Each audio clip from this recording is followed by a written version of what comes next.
Hello, welcome to this podcast edition of Sam's Alternatives with me, Sam. Episode 36, I'll be chatting to Rob and also Josh from Melbourne Grunge Punk rock band Shylox.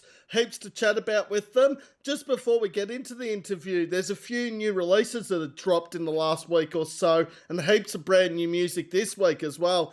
Deficit, Glow, also Archangel, Kin, Vex HC, Tidewalker, Newgate Crowd, the Ergy HC, Big for Nothing, Caution Thieves, all dropped new music in the last 7 days. Wonderland Drive, Suffolty Avenue, Nicolas Cage Fighter, among other bands dropping new music this week. Interviews coming up. So Sunday the 14th of September, this Sunday, I'll be chatting to, of course, John and Robbie from Shady Maze. Saturday the 20th of September, Graham Warrington, aka You Inspire. Sunday the 28th of September, New Age. Saturday the 4th of October will be My Deceased Estate. And of course, Sunday the 12th of October, Connor from No Life, among others coming up. All right, Shylox are in the lobby. I'll let them in. Let's start this podcast interview. Evening, gentlemen. Hey, Sam the man. How are you? Good, thanks. Yourself? Really good, mate. You caught me off guard. I was midway through having a vape, and now I feel like I've let the world know my dirty secret. Whoops. That's really unprofessional of Sam. If members were outside having a smoke or a vape, I probably should have said, do that first. Not that I'm a smoker, but... Hey, look, at least you're accounting for us, mate. You know, we both know it's a filthy habit, but unfortunately we're stuck with it for the moment. Right now? Well, look, I think though, Robbie and Josh, I think the thing is, Josh and Rob, sorry, hey, not Robbie. You got us. Josh and Rob, I have some dirty habits as well. I won't air on this YouTube because no one will want to hear them, trust me. Maybe we'll get the scoop once we stop recording, huh? Oh, okay. we'll trade them off. We'll see who's the worst. We'll make you feel better about yourself. I don't know if that will help because Sam does have some very dirty habits. I'm just airing laundry and digging myself in more of a hole the more I talk about it. So shut up, Sam. Dig up, stupid. Dig up. But of course, Rob and Josh are from Melbourne Grunge Punk rock band Shylox, who have a tour starting this week in Tasmania with the awesome lads in Drenched, of course. Love those guys.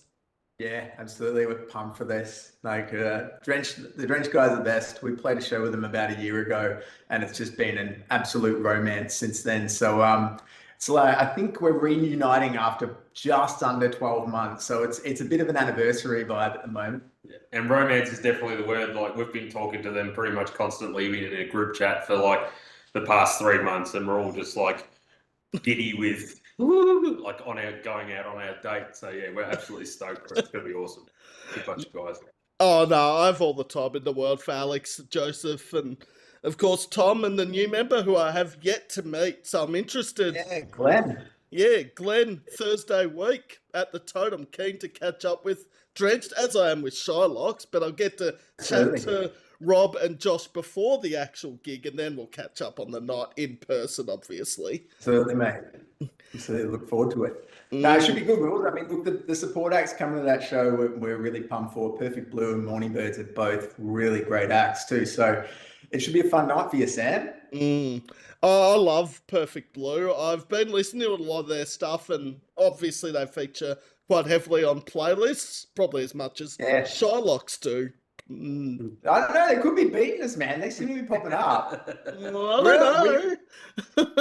Look, I'll take it. I'll take it. We're not the most active members of the streaming community. Not that I'm not using Spotify. We're just, mate. We're not the best with the tech side of things. You know what I mean? Like and you kind of gotta be. It's a tough one.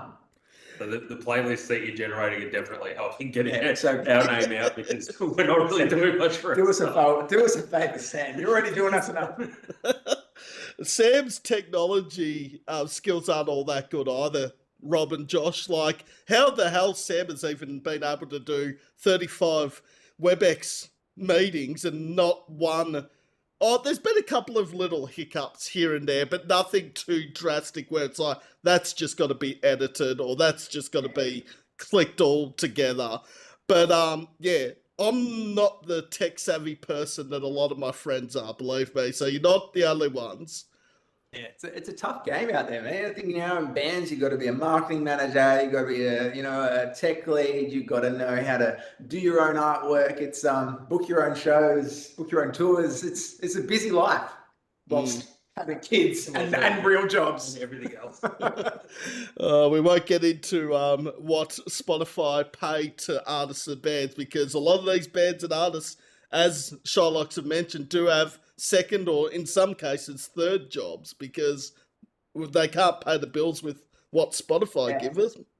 Absolutely. I think it's funny. I actually heard someone say something really quite poignant on it, and I still don't know where I sit with it, but I think it was a good argument nonetheless. This idea was like, forget complaining about what Spotify don't give you, and remember they give you a global audience. So it's that sort of flipping mindset where you've got this tool that, is kind of robbing you blind for your art, but at the same time is exposing you to a potential global audience. So it's a tough one, man, because the artist in you is like, I would love to just live off this because this is where my passion lies, this is where my heart is. But at the same time, it's pretty difficult to do that these days, you know? You've got to think of it like Spotify is the shop window, and you've got to, if you think of it that way, and then you are setting things up in the background like live shows, this, that, the other, or merch or whatever, Spotify is the shop window that is just letting people look in, and hopefully it's enough to make them go okay, and then they take that one extra step and go visit your website or whatever. But honestly, like when we started this, the money in that, it was never about that, and like we've been a part of this for a long time, and when we formed Shylox, was it 18 months ago or so, it was never, we understand what the landscape is, and the money, no one does this for the money, because the money is just not there. You're doing this to package your art and have an outlet, and all the better if other people become interested in this stuff. 100%. That's very, very poignant of you, man. Save knowledge. I think the other positive that I can't believe I'm actually standing up for Spotify here. It's not just what both Rob and Josh have said. It's also this is only something I've stumbled across on Spotify the last 6 to 8 months. Is now when you click on your bio, it does actually say where some of your listeners are tuned in from. Yeah. And I have no idea how, but I think in the Wrapped there was definitely some people in the UK, and look, we're probably talking not tons, but they were there. Yeah, but it's always interesting, like, because we'll get, obviously, we get our little information dump every month or so, and it's always exciting when, like, you've got a repeat listener in Adelaide or Sydney, like somewhere where you haven't been, and even more so exciting when you get a notification from Shazam. Absolutely. The Shazam notifications are the biggest dopamine hit, because it's like, well, someone was listening to this and it was enough for them to pull their phone out of their pocket and go, "Oh, who's this?" You know what I mean? And those ones are really, really exciting as well. So, it's as much as Spotify and all these streaming services and the name that's associated, and how artists feel that they're robbing them, at the same time, you cannot match the exposure that they give you, and you sort of become a vessel to how that works. And if you do want to start making money in the business, then it's it's got to come down to your merch and how you manage your touring and stuff like that. But each to their own. Oh, totally. And 25 years ago, let's say the start of the new century, there wasn't anything like Spotify, YouTube, Bandcamp, nothing. Yeah. It's funny, we actually talk about this a little bit. So the backstory on us as a band really goes all the way back to high school. So myself, Josh, and Dave, the drummer in the band, played in 2004. Yeah, is when we wrapped up. We were playing in a punk band, like probably from 99 or 2000 maybe through to 2004, and it was just pop punk was ruling, mate. It was that time. It was sort of just around that time that sort of third wave emo kind of thing was kicking into. So we kind of quickly transitioned at the tail end of that gig into probably something that lent a little bit more into that third wave vibe. But then we got, I think, it was about 19 when we shut up shop on that. Yeah, I mean, like we all finished high school and everyone sort of parted ways to go and get their jobs, families, big boy jobs and families and new relationships and stuff like that. And but yeah, like the landscape was extremely different back then. I mean, MySpace was about it. MySpace was about it, but like even Facebook wasn't around till 2006, 2007. And MySpace was essentially just you and all your mates who already knew about you anyway. So it's like, as far as reaching beyond your, who you could probably just call on your phone. Yeah. There was no vessel to throw you out beyond, the breakers, so to speak. So, but equally, I think what you got at that time as well, and this is not to say that people aren't going to shows, and I think what we're kind of starting to see, at least I'm hoping that it's the trend, is people actually returning to see shows. But back then, like you could throw on all ages, and like 100 people or so would just rock up just because it was something to do. And there's a different behavior these days. Back then, like we were doing a lot of freezer shows where a good night was 300 people, and an average to not an awesome night was like 100 people, and kids back then were just so much more inclined to go and see a band, and that's another aspect of it that you've got to factor in these days is cost of living. When people are working out their weekly budgets, and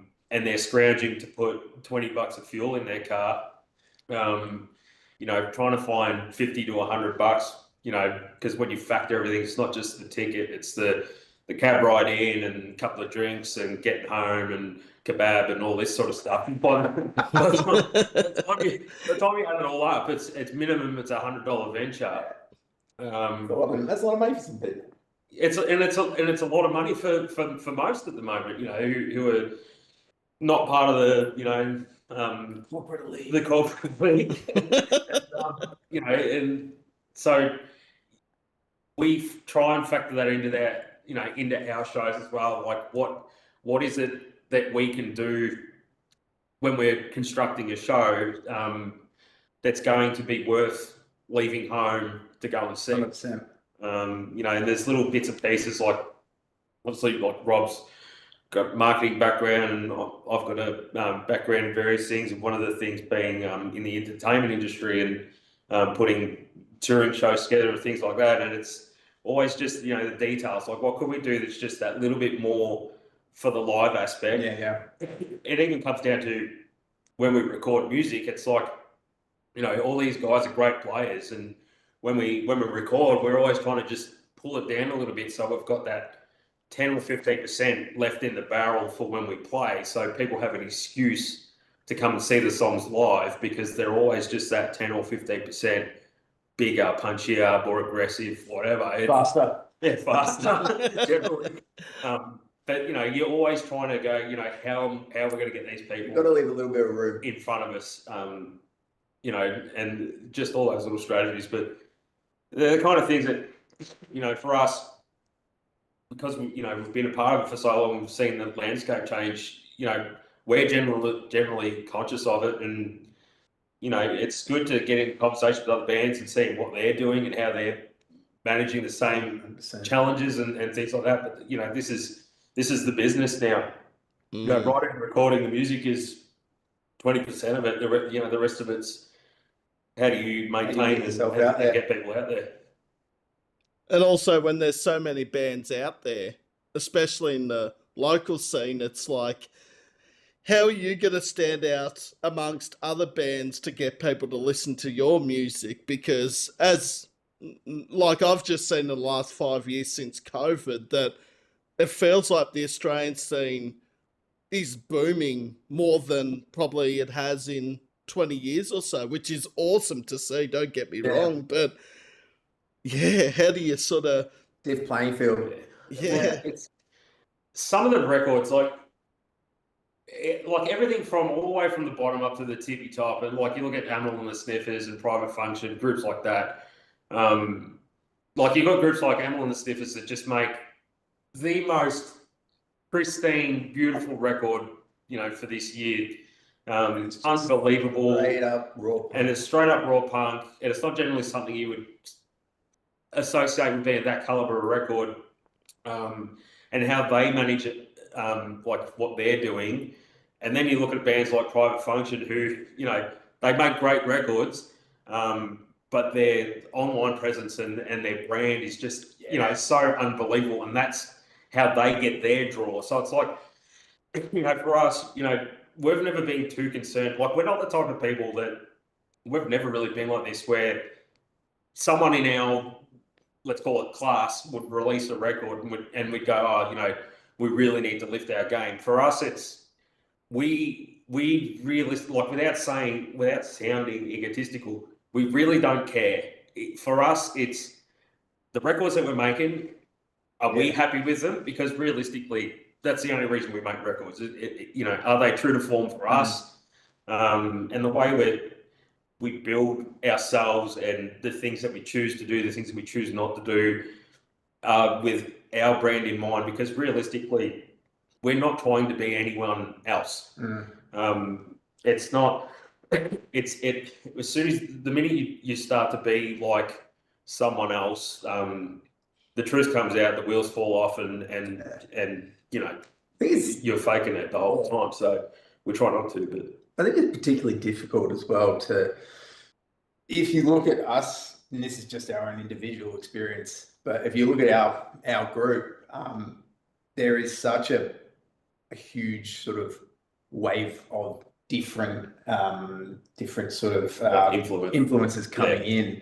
So, where I might lean very much into that sort of, I guess, dare I say, probably post-hardcore kind of vibe, and a lot of the stuff I bring in, be it a simple guitar part or a full song, might lean there. The minute it gets to the sort of this space, you get Josh, who's bringing in a wealth of genres all over the shop, from post-punk to to vibing kind of funky kind of stuff. Dave, our drummer, who's just came up with us playing a lot of punk, but really exposed himself to metal. Yeah, he loves metal stuff. And then Chris, post-hardcore guy. Yeah, super eclectic, but yeah, he's got there. So all of a sudden, what can be a pretty straight up and down idea just gets this sort of real strange kind of vibes of atmosphere and groove and those kind of things. And it's probably been, I only see the positive in it now, but it's taken me a moment just to get there, I think, because it's always been for me, and I probably drive the guys nuts. Like, oh, what is it? What is it? What's the package? Like, we can't have this song over on this spectrum and this song over on this spectrum. And I guess what I've started to realize is it's just our spectrum. Yeah. And it's not that the stuff is widely different. They're all tied together with a thread, but there's a lot of different sounds in there, I think, which sometimes makes it a little bit difficult to sort of work out. If you want to go down the line of sort of naming and genrering, it makes it a little bit difficult, but yeah, I think it's fun nonetheless. And we've never been halfway through writing a song and gone, it doesn't fit with what's popular at the moment. And not only that, but like Rob was just saying then, we've never written a song and gone, this doesn't relate to anything that we're doing currently, even though every time we write a song, it's a head flip on the last previous, the ones that we just did. But we've always sort of said, well, if we were there in the moment and it had legs, it's always worth developing and pushing through with. And especially on this new release that you'll see this week, which is 2 tracks, they're almost polar opposites.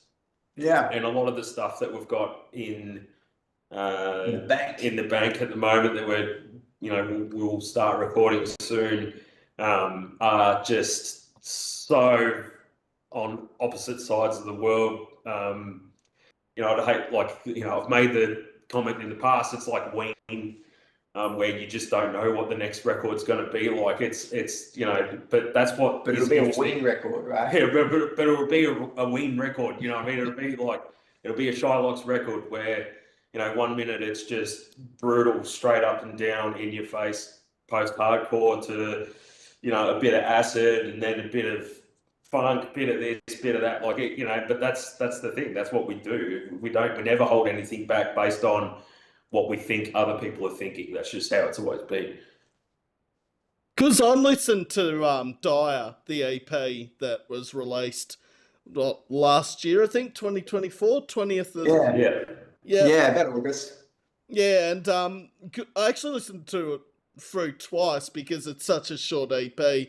Generally, when I do an interview, I listen to the latest release maybe once, but in this case, I had that much time. I'm just like, I'll just listen to it twice, and I felt like the second time I picked up a lot of stuff that I didn't pick up on the first listen. Oh, that's great. Yeah.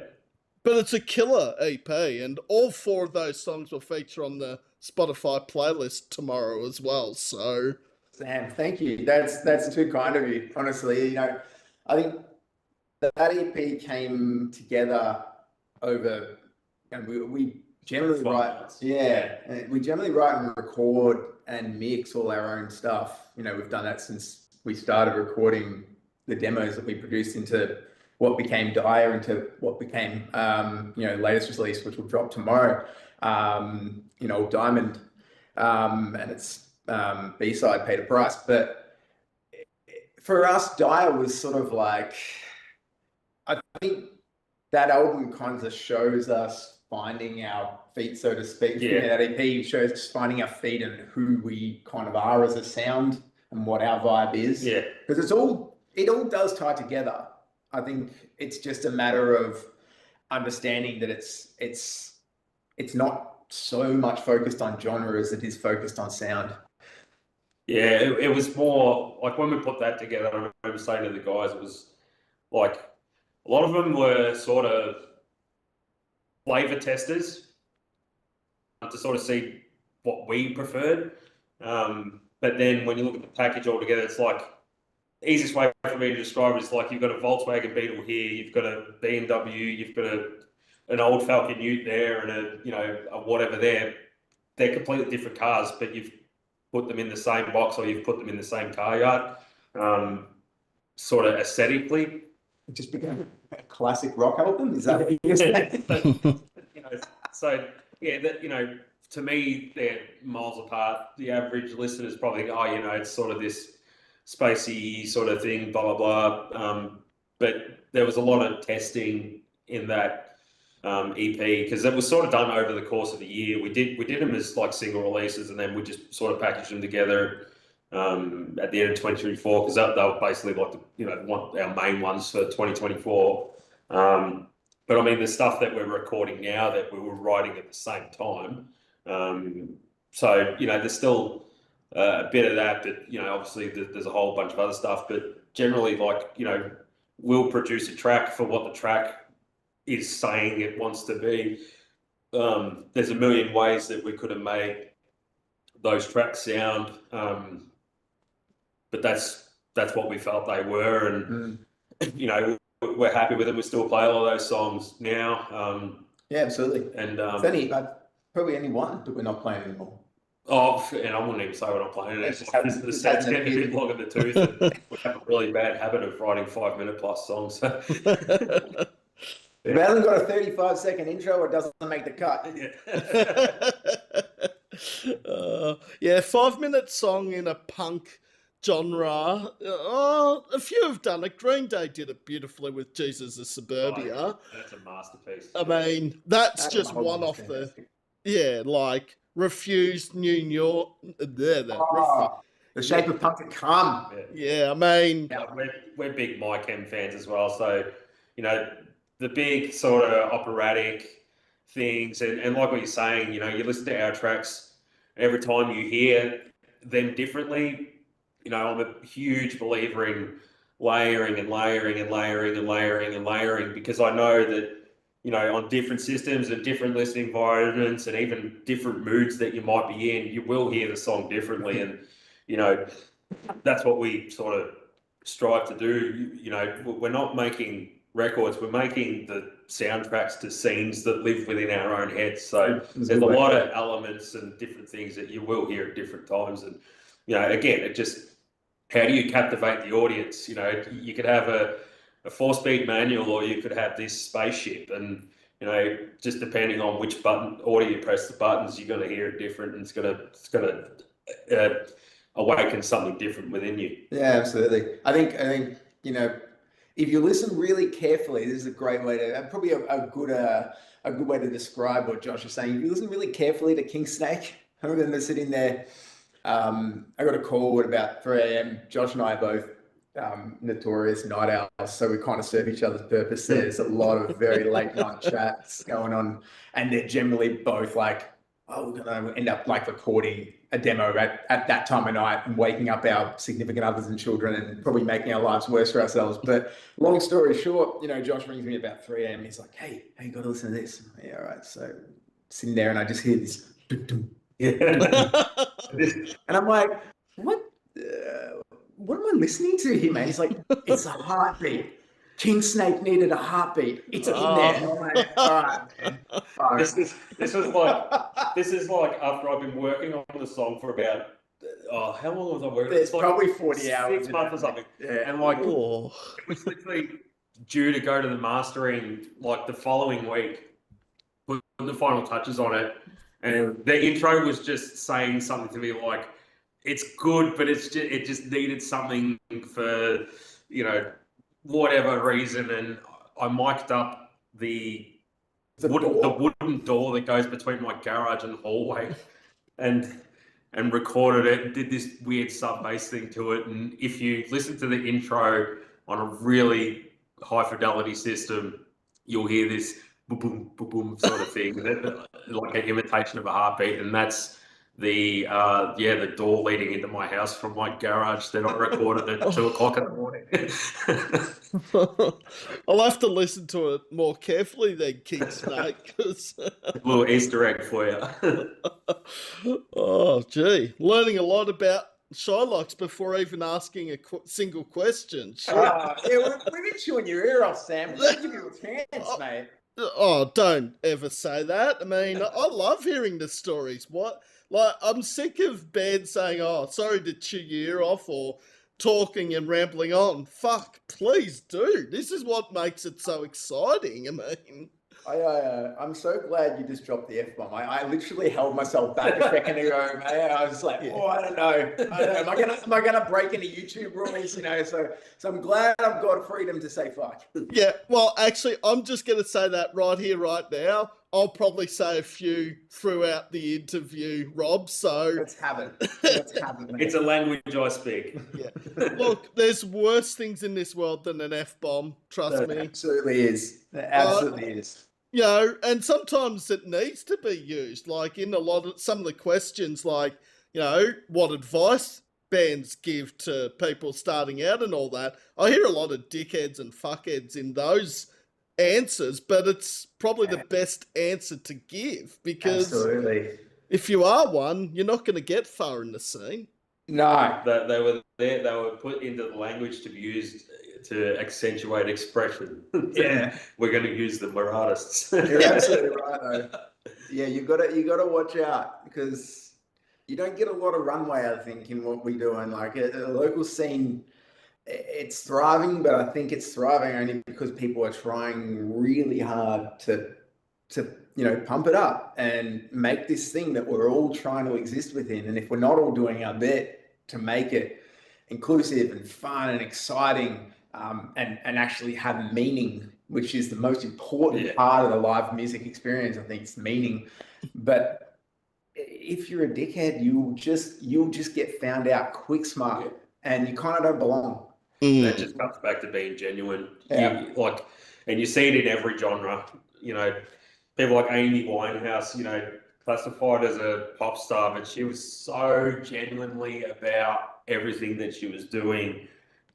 and she's just a sweetheart, and no one could ever say that she wasn't genuine, whether they like their music or not, but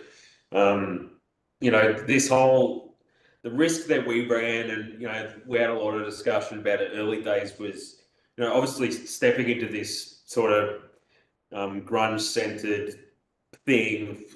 There are offshoots, but where to be emulative and where to be what's the other word, like impersonative. It's we like to sort of think that we're emulative, or when people ask me like, "What's your stuff like?" I like to say it's if your favorite band from like the 90s or 2000s made another record,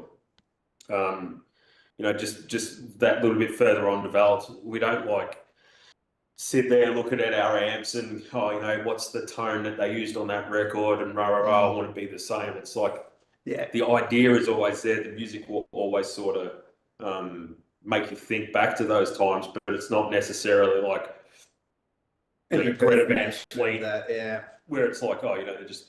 It's basically just Zeppelin one. Yeah, but pipes on the dude though. Yeah, but being genuine is the most important thing in my opinion. Absolutely. Because people will find out. As soon as they know your name, they'll go and look for your Facebook profile, and much to my wife's despise, I look like this every day.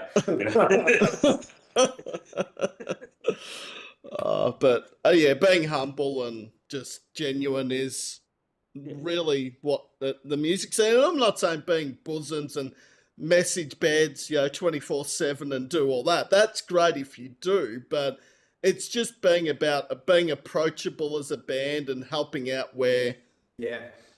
And being good people. Like, there's nothing better. Like, Drenched, perfect example. Like, they're good dudes. And as fun as shows are to play, actually get out there and being a rock star for half an hour, rah, rah, rah, but like, meeting awesome people in the industry because they are awesome people. The Drenched guys are awesome.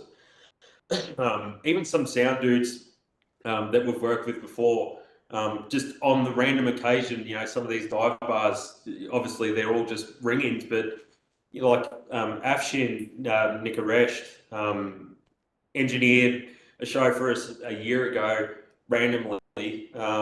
Awesome dude, again, because he's in bands himself and he gets it. And we've just spent the past 2 weeks doing all the tech rundowns and everything with him, because for the tour, for the tour. So it's like dialing out in-ears and all that kind of stuff. Just genuine people that support acts that stand and watch your set. Just basic things. Absolutely. I think that's it. And it's that common courtesy. It's like when you're playing a show, be it 2, 3, 4, whatever lineup, there's always a bit of chaos. You're always running around, no matter where you are in the slots. It's often pretty fantastic to play first because it's just you go and do your thing and you're done. But if you're not, you're sitting there, you're running around, particularly if you're putting the show on, you might be running the door, you might be sort of, liaising with the soundie, liaising with the venue managers. There's a bit to do, but if you can't get to the whole thing, I think generally the general courtesy is that you'll make most of your supports or the headliner's act, and it's because you give a fuck. And that's something that I think we always laugh whenever we're loading out. We're kind of always the last ones to leave, and that's probably because we've got a lot of gear. Stuff. We're a pain in the ass, to be honest with you. But that's what it's about. You sit there at 1 a.m, you drive through Hungry Jack's to get yourself a Coke and a burger and just sort of wrap up the night. And you sit there and you just think about, man, I saw 4 cool acts tonight. I met, countless people that I want to reach out to, in the coming months. If I've got a show coming up or vice versa, you get that courtesy back. And that's when that part starts becoming, real and apparent. That's what feeds it. It's really hard out. And honestly, it's because generally me and Rob will drive to a gig together, and it's one of the things. You can play a killer set, but the conversation on the way home is always, oh, you know, those dudes that we played with are really cool. But like I remember, like when we played with Hello Enemy at Bar Open. Yeah. You know, the whole ride home was just, you know, we sat down and had beer with them after the show. After all, everything was packed up, and they're just good dudes. Yeah. You know what I mean? And we hit it off with them, and you know, little things like that. And we talked about the whole way home, this, that, the other. And then, you know, a couple of months later, they drop your name in an interview that they're doing, and you're like, oh, cool. So, you know, it's sort of this not being an asshole really pays off. You know what I mean? I think a lot of bands have got to understand that, like, this is a family, and everyone knows everyone, and not to be like cautious, but just be conscious. Yeah. You know, and I think one thing with it is, like, you look at it now, and, you know, coming back to that point we're making about, you know, the differences when you were playing shows in 2001 or whatever it might be. As a new band that's trying to come and play shows, like, there's not really that many nights anymore. You know, there's a few venues that are still running nights where it's like, hey, if you're a local act, you can put yourself up there and get a show. At the moment, particularly when you're booking shows, you're generally going to a venue saying, hey, I've got a lineup, can I get a date? When you've not played a live show, like, that's a pretty hard thing to work out. Because you're like, I don't know any other bands who I can play with. So, you know, that's where that collaborative spirit and that, you know, that sort of idea of coming into the thing with the most purest of intentions of playing music and meeting good people becomes really valuable, because you're able to build a network pretty quickly if you can enter that, because people see that, you know, people who are doing that themselves see that in you, and they want to be part of that.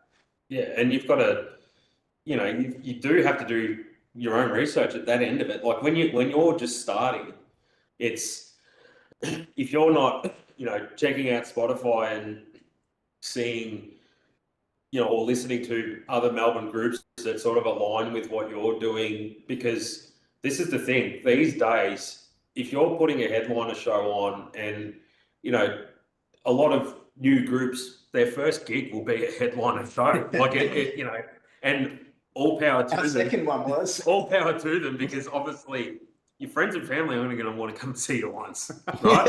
So, you know, you do your first show, you have a headliner, you get 150 people into a 70 capacity joint, and it's awesome. It'll be the best gig you play for about 2 years. But like, because you're the headliner, you've got to, it's up to you. The venues are not going to do anything for you. It's your artwork, it's your lineup, it's your sound dude, it's your door bitch, it's the whole thing. So you've got to spend that time before you get there, listening to the acts that you're going to ask to play on your bill on your opening night. You know, and not just picking bands that are good, but picking bands that align with what you're doing. To sort of say, you know, we're a part of this scene. You know, so again, you know, it comes back to that Spotify thing. You know, without Spotify, you'd be out there like yourself, Sam. You're about to hit, what, 50 shows for the year, I think you said the other day. Yeah, which, funnily enough, is your show too. Hey! I'll have to get you a Safeway cake. Safeway cake. Make sure I don't forget. If you can eat a Safeway cake, because I'm look, clearly a fan of the Safeway cake. I'm going to buy you a Safeway cake. We get 50 on the candles for you. Happy gig 50 birthday for 2025. You can blow out the candles on 51. It's going to be like a 50 plus one. Yeah. You heard it first on WebEx and YouTube, apparently. So come down to the tote to celebrate Sam's 50th. Bring it to the cut. All right, Sam, we've got you. Yeah, we got you. Look, I've just got to not get sick for the next 8 days, which I haven't been sick. Inside. Stay inside, mate. But no, that's a busy week actually, because Wednesday, Thursday, and Friday I've got a gig on next week. So I think by Friday night, when the last gig finishes, I'll just be like, Yeah, I think we'll be in similar state. Yeah. We've got Lonnie on Friday night this week. Hobart Saturday night, which I think it's a kind of. Do you remember, Sam? You remember when there were alternative nightclubs and you could go and you'd pay $10 on the door and there'd be like 3 bands there, and then you could party on until 4 a.m. if you wanted to, boogieing away. I think the Hobart show, and I don't know tons about the venue, but it's called Twisted Lime, and I'm pretty sure it's a similar vibe. So for $10 entry, you get a shot on entry, and then you kind of just happen to be able to check out some bands while you're there. So I'm looking forward. That's gonna be a ripper. Lonnie should be fun, and then we've got Thursday. We'll be seeing you there down at the Tote, mate, and then beyond that, Bendigo the Friday night, so playing at the Deck, which is the Deck, and then we're I didn't even mention the support acts. Remind me to do that, Sam, because I feel bad now, and they're very important because they helped us put this thing together. And then Geelong at Medusa Bar. So it should be a real fun week and a half for us. There's a lot of shows happening in the next few weeks and even next month. I looked at in October already. I'm like, shit, if I haven't got many work hours, I think I know what I'm going to be doing most of that month. But you got anything that's sticking out for you? I'm really keen for there's a show at Boogeyman Bar in a few weeks with Distorter and Sons of Erebus, who are from Adelaide, and Distorter are from Ballarat, and I've seen them. I've heard of Distorter. Yeah, regional boys like myself, obviously. Is Warragul regional? I don't know. Some people say it's almost an outer suburb of Melbourne, but yeah, I mean, look, I'd classify it as regional for sure. If I was saying, I'd say Warragul's regional. Yeah, like, on the cusp, but you're there. Yeah, so I love and I've got to be careful how I say this. I love supporting the Melbourne bands, but also the regional bands around Australia. And there's so many at the moment. Distorter, Archangel, Nicolas Cage Fighter. There's a whole heap. But I think that one, because I haven't been to the Boogeyman Bar in nearly a year, which is very rare because I'm normally there at least twice or even 3 times a year, and I haven't been there since October last year. Yeah, right. I think we had something lined up there in May and it fell through. I think, and it was only because family birthdays or something like that. There was some commitments there, but we were really looking forward to playing the venue, and we hope we can get back to it at some point. Yeah. It's got a really cool vibe down there. And it's very easy to get to. We speak of how easy the Toad is to get to by public transport, but Boogeyman Bar's literally get off the station. Yeah, or Victoria Park. It's Vic Park, isn't it? Yeah, that's right. It's Vic Park, and you're literally basically. I mean, it's under the station effectively. You're under the crosswalk there, so exactly. That's noise complaints. The only thing I complain about the Toad and Bendigo Hotel is if you're going to get off at Victoria Park, you got to get across Hoddle Street, which is not fun. That's a death trap. That's an absolute death trap. Like George Seinfeld in the Frogger game. Oh no! You've opened a can of worms there, Josh. Now talking about Seinfeld, if we could go all night, mate. Yeah, this could go all year. I love that episode when he's trying to get the Frogger machine across the road. They bring the power transformer in so we can get it on. That season, that's one of the funniest, but the funniest is when George lies to Susan's parents about having their house in the Hamptons and they drive all the way out there.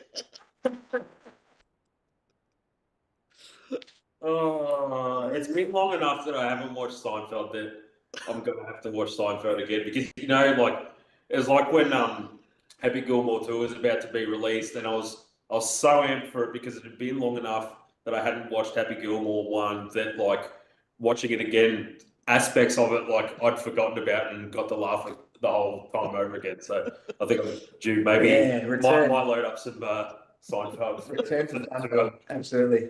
It's a good run. There's the best line in that episode is Elaine when she goes, I'm going to take George says, I'm going to take them out and see who blinks first. And Elaine goes, haven't you done enough to this people already? I think I should put the sample in the start of Yeah, when we play All You Have live, Sam, we've got a bit of a running thing where we put a new sample in just before the break, like the first sort of drop. And like, admittedly, the last couple of shows has been like, I need to call Sal out on that one. There's been that you can do better. Yeah. So yeah, I think maybe a stanza line would be good. We've had a couple of interesting ones. What's the one that always gets us? We had a sample in there that was so friggin' hilarious that I actually forgot that we put the sample in, and then when it dropped, I pissed myself laughing and actually missed the cue to start the song. It was that Rocket. No. Mark Dick. Oh. That Paul Rudd in Wonderlust. Yeah. When he's standing in front of the mirror. He's standing in front of the mirror. Yeah. Yeah. I don't even think I can do it. That YouTube might get that one and say no thanks. Might not let you have that one. But yeah. Go look it up. If you've seen it, go look up Paul Rudd mirror scene Wonderlust and you'll realise why we missed that cue. Yeah. Go to the toilet beforehand. Oh shit. Alright. Well, we've gone 40 minutes and there's been no 40 minutes? Where did that go? Shit. Conversations. Oh, alright. Sam actually should start being professional and get to what we want to hear about Shylox, because Josh and Rob are here for an interview. I'd love to go down memory lane with every Seinfeld quote and meme, but it could be a while. Very cool. Let's go. So, pretty much the interview is just a general chat to find out a bit about Shylox. And then at the very end, this is one of my favourite things to do, because they always ask something completely off topic, the guests. So Rob and Josh actually have the floor at the end and get to ask me a question. I've got a good one. I'll let you take the wheel on that. Yeah. And of course, this episode will be up tomorrow with the Spotify playlist with all the songs off Dire as well. So, yeah. Yeah. Cool. Well, yeah, all songs off Dire, and we'll have to patch a little link because we do have 2 releasing at 9 a.m. tomorrow morning as well. So 2 newies. So yeah. Sure. But let's get into these questions. It sounds like Who Wants to Be a Millionaire without the option A, B, C, and D. I could ask the audience for some answers, but there's no one in my house, so that's... You know that guy, like, he does, like, only $1 million question. He's like, I want to call my dad. He's like, no, I don't know the answer. I'm just calling you to tell you I'm about to win $1 million. That was the most boss move I've ever seen. Anyway, sorry, man. We keep throwing your interview. Well, you've sort of answered a bit of how did Shylox form already, because, of course, Dave, Josh and Rob was in a high school band back in early 2000s, but the overall story of Shylox and how you came together. Yeah. So I think really what came about was, it was literally probably 20 years since... It was about... Yeah. Like, we've always been... Friends. There was never any bad blood or anything like that, but it probably got to about, mid-2023, and Dave, I think, was cleaning out his house or something. He found our old EP from our old band. Yeah. And he's like, haha, look at this. And we said, look, for shits and giggles, upload it. And I'm not going to tell you what the title of it is, but we uploaded it to Apple Music or something, just so we had it, something to show the kids, whatever. And then it was sort of like, well, you know what? How about we get together and have a jam? Yeah. Very quickly, within making that decision and, the 5 days that would lead to the said jam. Yeah. There were, Marshall stacks purchased. Oh, yeah. Ampeg stacks. Because all of a sudden, like, we've come back to music, but now with, like, as grown-ups, big people money. Money was spent and wives were not told things, and then it was like, oh look, we're kind of fucking in it now, man. I've just dropped $2,000 on equipment, so And Yeah, we did that for about 6 months. We're just like playing covers, and then it was just to like catch up, yeah, mainly, absolutely. and see each other again. But yeah, two jams in, and we'd written like 3 songs, and then like every time we got together, we were just pumping out new songs. Yeah. They were just happening. And then I think I was complaining a lot about having to do too much and sing. And I was like, we really need a second guitarist, and I think we wanted one anyway, just to really add that extra just dynamic. it up. I happen to still work with Chris at a very large Australian beverage company, and yeah, happened to stumble across him at work one day. We were on a Teams chat, and he had this wall of guitars, and I was like, hey, this guy plays guitar. So we just struck up a friendship off the back of that, and within a couple of months, I was like, man, I think you want to come play lead guitar in the band. You want to come check us out and see if you want to play with us. And kudos to him. Like, obviously, me, Rob, and Dave, we've been playing obviously together on and off for the past 20 years. We've been mates for 30 odd years. Yeah. Chris literally walked into the room that night and just plugged in. We wrote 2 songs, I think. I think we wrote All You Have that night, like off the bat. I will fact check you, but it was literally the second practice. Yeah, it was like he, obviously nervous, and Rob would have told these are my mates, we've been playing forever, but the chemistry was like it just happened, and it feels like I've known Chris for as long as I've known Dave and Rob. He's just was like this, and it worked, and we made an awesome record, and now we're still making awesome music and touring with him. So it was never a question. But yeah, that's basically the story of Shylox thus far. Mm-hmm. No, I like that story, and it's an interesting one too. Like, I hear a lot of bands, sort of what Rob was saying, like you might work together or, sort of know each other for a bit of time, and then like what you're saying about, Chris pulled out the old EP of the old band and all that, and how that sort of came to be that you wanted to start up another band, which I think is a great story in itself. Yeah, cheers, man. The funniest thing about grown humans, and you know what, I'll call this out, probably because being males, we're pretty typically fucking piss poor at the best of times, but like it's a very funny like ritualistic act watching 2 grown men who play music and they think they might like the same kind of music, like dance around the idea of having a jam. It's like this weird kind of turkey courtship. If I can do like a little jiggle and jaggle together for a while, and then like when I'll be like, oh yeah, I play guitar, and you're like, oh yeah, me too, and you'll geek out on guitars for a little bit, and you'll geek out on bands, and then you'll be sliding into each other's text messages and dropping each other things, and then it becomes like a bit of a thing, and you're like, oh, should I say it? Should I say it? I would forever kill to see. We should jam. I would forever kill to see the initial messages between you and Chris, because they both have the most unhealthy relationship with purchasing music equipment. Like it's horrendous. And I imagine that the courtship would have been quite extensive. Yeah, it was great. It was discussion on every pedal. Every pedal. Yeah, absolutely. I mean, look, we're at a point where my wife Nicole insisted that we bought the house we live in now because it has the studio I'm in here, because there's just too much shit. Yeah, and she's like, it just needs to be out of the house. I've taken over the entire bottom floor of my house with music stuff. What are you gonna do? Yeah. Oh dear.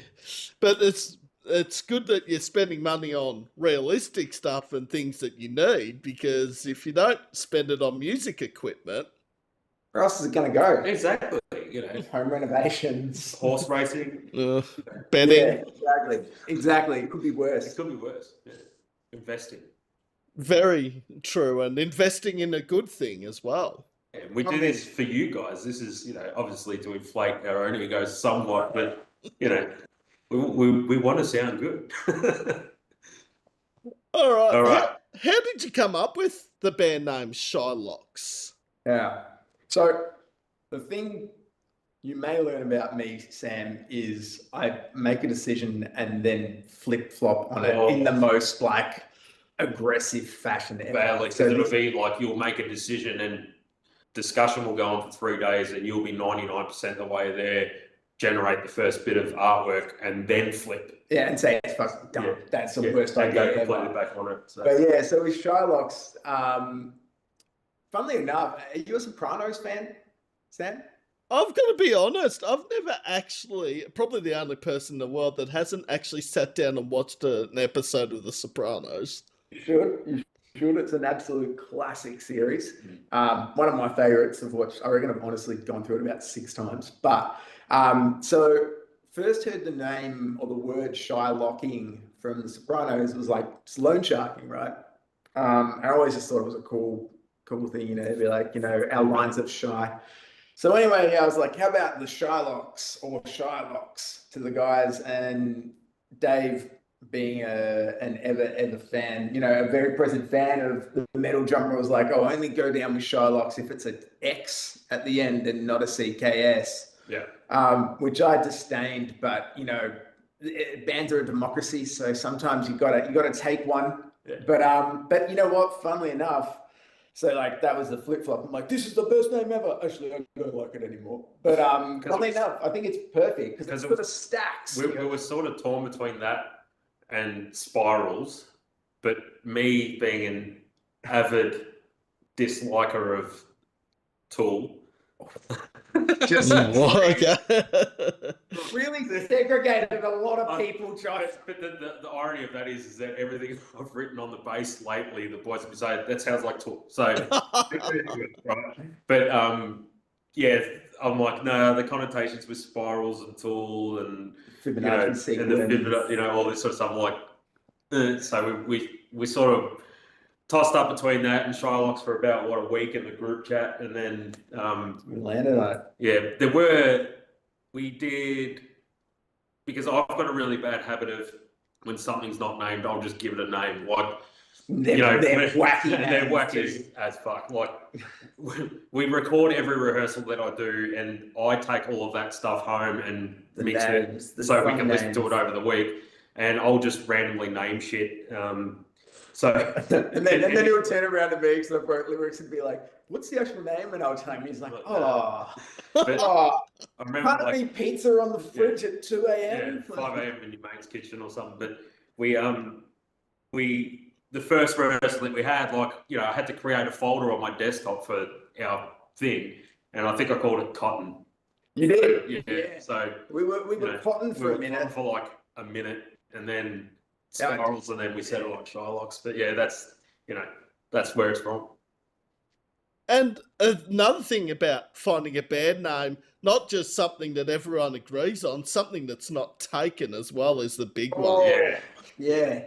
Which was, I think that was a lot harder when we were kids in the punk rock scene, because if computer scientists should look at the minds of kids those days, because they would literally take any 3 words and a number and put them together, and that was a fucking band name. Like, and that was great. As random as you think that you were creating a band name, good luck, because most likely if you looked, there'd be another band name called Shit Street Hoppers or whatever the fuck. You know, absolute cracker. I remember just like, what the fuck you want? He's like, Crawl Space. And then I was like, that's a great name. He's like, man, it's not. And Josh probably spends a bit more time in crawl spaces than I do due to his occupation.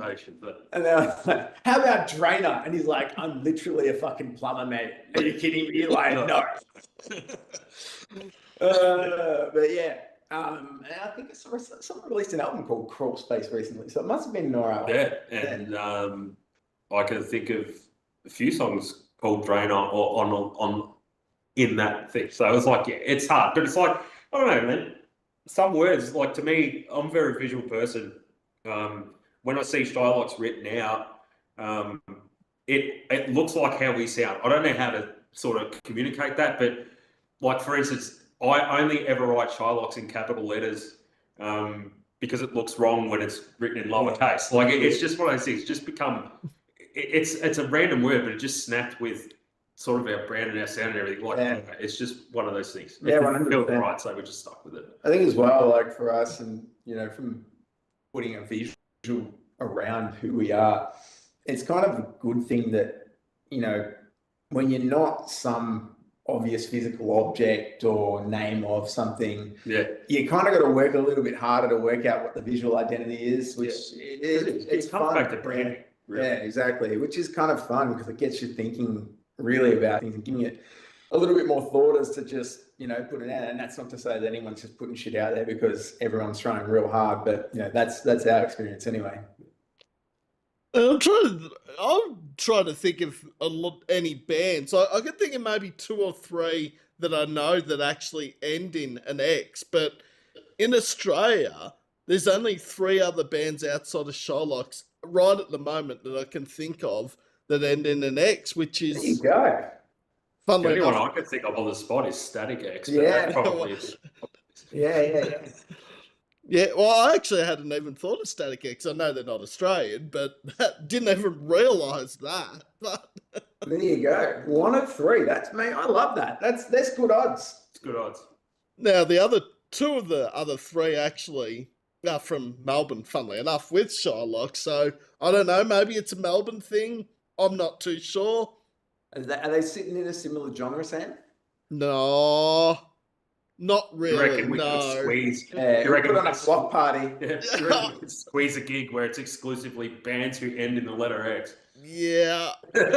For one of them, definitely not. Even though punk and metal can work, don't get me wrong. I mean, if you got like Future Static and say Red Hawk or Last Martyr and a punk band, that certainly can work for sure. But yeah, it's sort of, I'm all for mixing lineups of genres. 100%. I think some of the best shows we've played are bands that we would just not think to play with, and that's not through any reason of not wanting to be there, but we've just been put on, invited to join a bill, and there'll be acts that lean into this really sort of heavy, almost death metal vibes, and for me that's not my bag at all, but.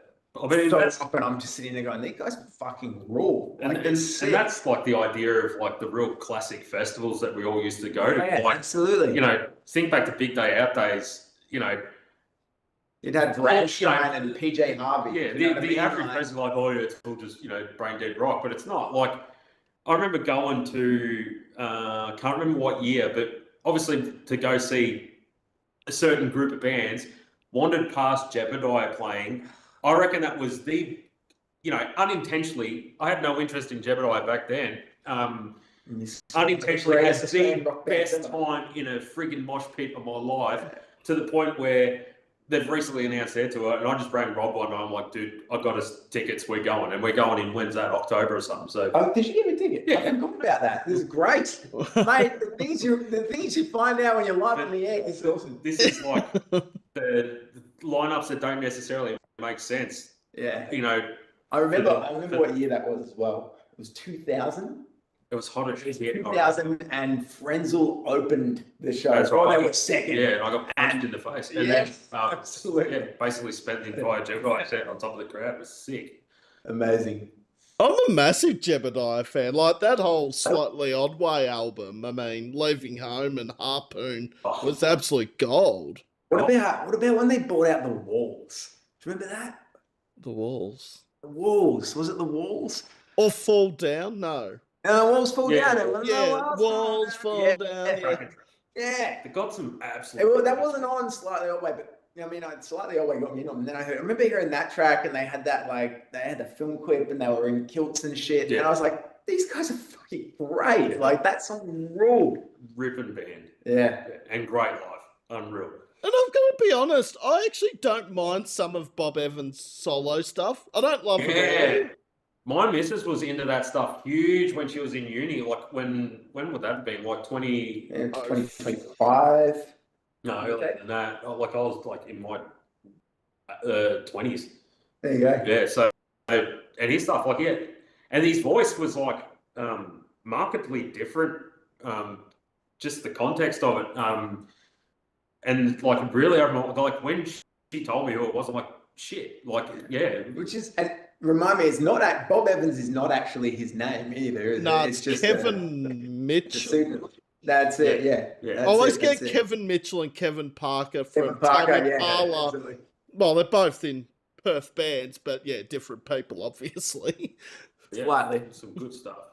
Really good stuff. Yeah. Actually, there's been some great stuff out of WA over the years. I mean, Jebediah, Yeah.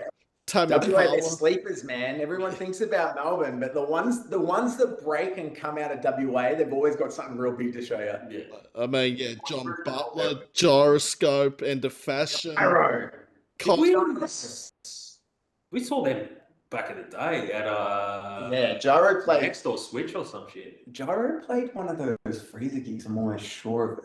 I'm almost certain of it too. Yeah. Yeah, I remember seeing like in a real intimate setting. Yeah. Man, that That gosh, Sam, what was that album that got brought out with Beware Wolf on it?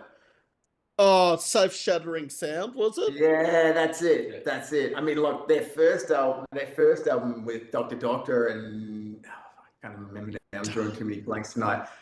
That was a ripper, but that follow up was they had some That's hangers on that album. tunes, man.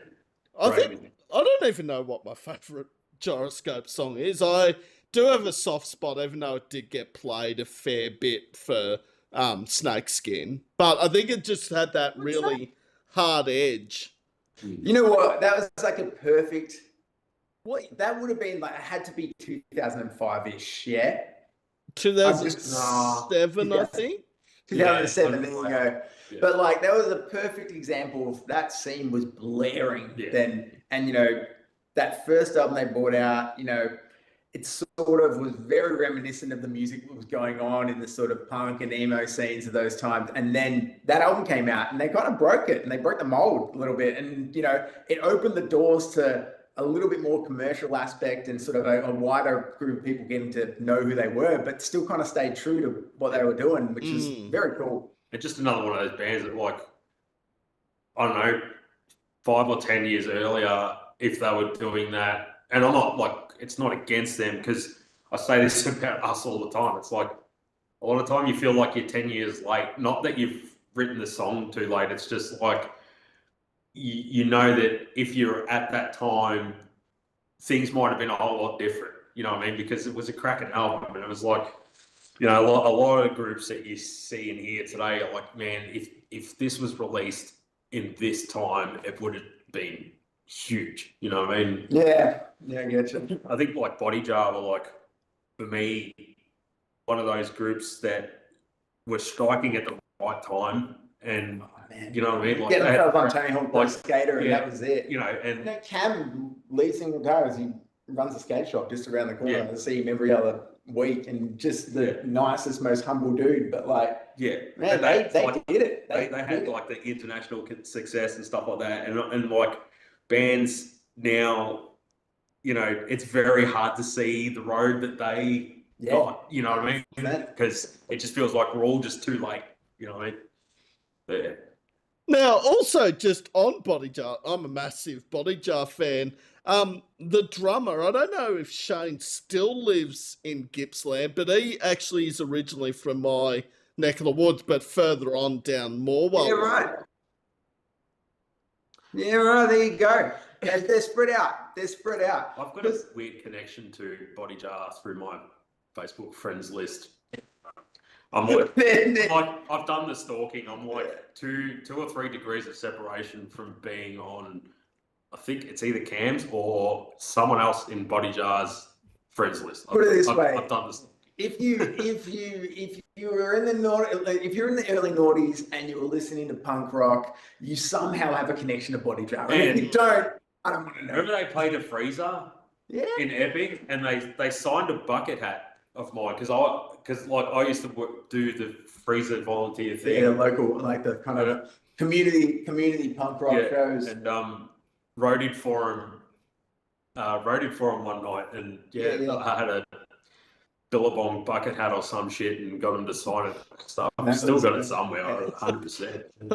You know, at 16, that was some pretty serious memorabilia. Pretty serious memorabilia, Certainly would have been, I can imagine.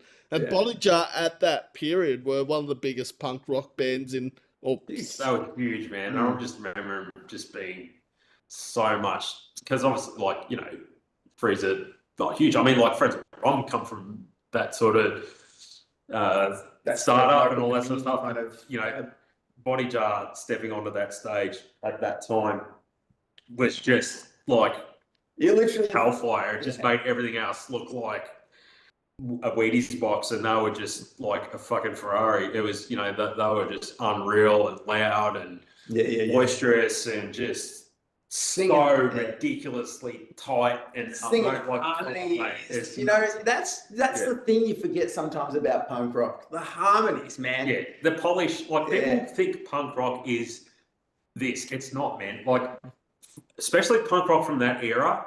Pop sentiment. It was the pop sentiments, but like the polish, man. But the polish is what made it. You know. Yeah, spot on. You know, you've got your street punk, and like, don't get me wrong, I love my street punk and this, that, the other, and a huge PF fan and all this sort of stuff. But like, you know, those records where it was just they're on the dime, and I remember hearing like interviews of like Australian punk rock bands playing with American punk rock bands at our local festivals, and they're like, you know, these dudes are fucking ironing their shirts and changing their guitar strings, and you know, fucking, you know, they're balls to the wall, and the difference was there, you know, and it really suited the genre. Like, that genre was ultra polished. I don't care what anyone says, you know what I mean? It was that's what made it. And then these boys could just get up on stage on a random Friday night and just rip it, and it was, you know, awesome to see. Certainly was. All right, what has the response been like for Dire? Yeah, look, I think Dire was. We were really conscious of. Dire was sort of released. We had a couple of shows around, and we probably didn't really plug it as hard as we could have, just to, you know, sort of let it get further out there. But it's kind of just had this trickle down sort of slow build effect where, you know, to the point we were making earlier, you know, you start to notice that there are people listening to it interstate, overseas, whatever it might be. But then I think what happens is, you know, to that point, it's been a great net to actually expose people to the sounds that make us who we are. But to Josh's point, and the kind of the big hook that we're trying to put out there is just to draw people to live shows. At the end of the day, like, we love recording our shit, and I'm sure the guys love me sitting on tracks because I'm being a pain in the ass about them for 6 months. Dire too, like, for us, we literally had zero expectations. Yeah, like, Dire was just because, like, I used to be like a record producer, engineer, or whatever. Walked away from music for 15 years, came back to it. We start playing together. I'm like, man, I might as well start multi-track recording our shit just so I can play with it. They were all demos. Yeah. Toil, the first that we put out, was literally just a demo for us. We were never going to put that stuff out. But once we recorded a few of them, we're like, fuck it, we'll put it out. So for us, any positive feedback that we've had from it has been awesome. We never expected anything from it. And I remember once we packaged it into Dire and released it, we started getting radio play from random radio stations. Radio and stuff. We did that interview. Yeah, we were very, very fortunate. Whatever they have listened, you know, and it's just like, people don't like. It's hard to explain to people like how you go through the entire process of making a record and just never think about the other side, like how it's going to be received. But when you do get any recognition or anyone mentioned, like, even I've listened to your stuff and I like it, whatever, just in passing, but seeing it in print and having someone come back and say something positive about it, you're like, wow, that 12 months was well worth it, even though we weren't really doing it for anything other than to just take what we were doing as friends in putting it into a time capsule, essentially, is what we were doing with it originally. And you very rarely, I don't know, at least I think for us and me personally, you very rarely expect when you're putting music out there for people to flip their lid. Like, you know, you're sort of just like, it's just going out especially with the amount of music that people are exposed to these days. You know, for something, like I was saying before about the Shazam thing, you know, for something to stick out enough for someone to pull their phone out of their pocket and go, what's this? That's huge, you know, It because means, we just never expected, you know, anything, you know, from it. You know, write-ups. You know, we were very fortunate to get a write-up by the Wiz agency. They do a weekly or a monthly newsletter, and we got a write-up on All You Have in that. And you know, the kindest words ever. Yeah, and when you're putting something out there that's your art, and someone says, you know, literally, you know, feel this thing like a, you know, like a sledgehammer coming through my stereo. I can't literally remember the actual quote. What he said about the drums and that, like, because the thing too, like, we don't just write and record our music. Like, we write, record, produce, mix. We're there on mastering day. Like, it's all of these tracks are our babies.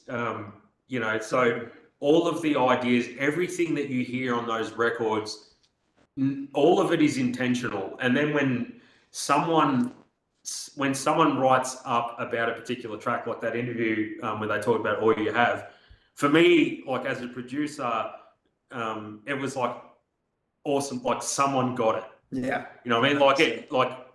It's, you know, everyone's done year 10 English where you've got to go into all the hidden meanings of everything that you're reading of the novel that year.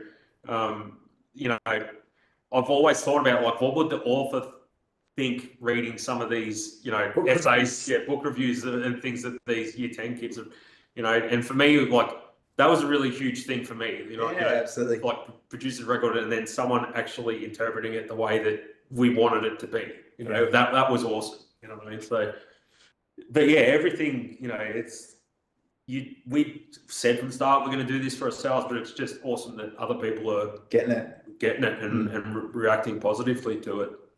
And I think it's also very important for people listening to this and that is that if you do listen to a band song and you dig it or you have listened to it, actually let them know and 100%. Share your thoughts, because I think bands really appreciate hearing back off the fans, whether that's you tag them, you share their music, you stream it, you turn up to a show and see them. I mean, 100%. I love hearing what other people think of, like, not to the point where looking for approval from people, but it's like, you know, I've got a group of people that, you know, if we're mixing a track or something like that, you got your soundboard. I'll send it to, and just be like, you know, what do you think? And it's more just like, what are you interpreting this as? Yeah.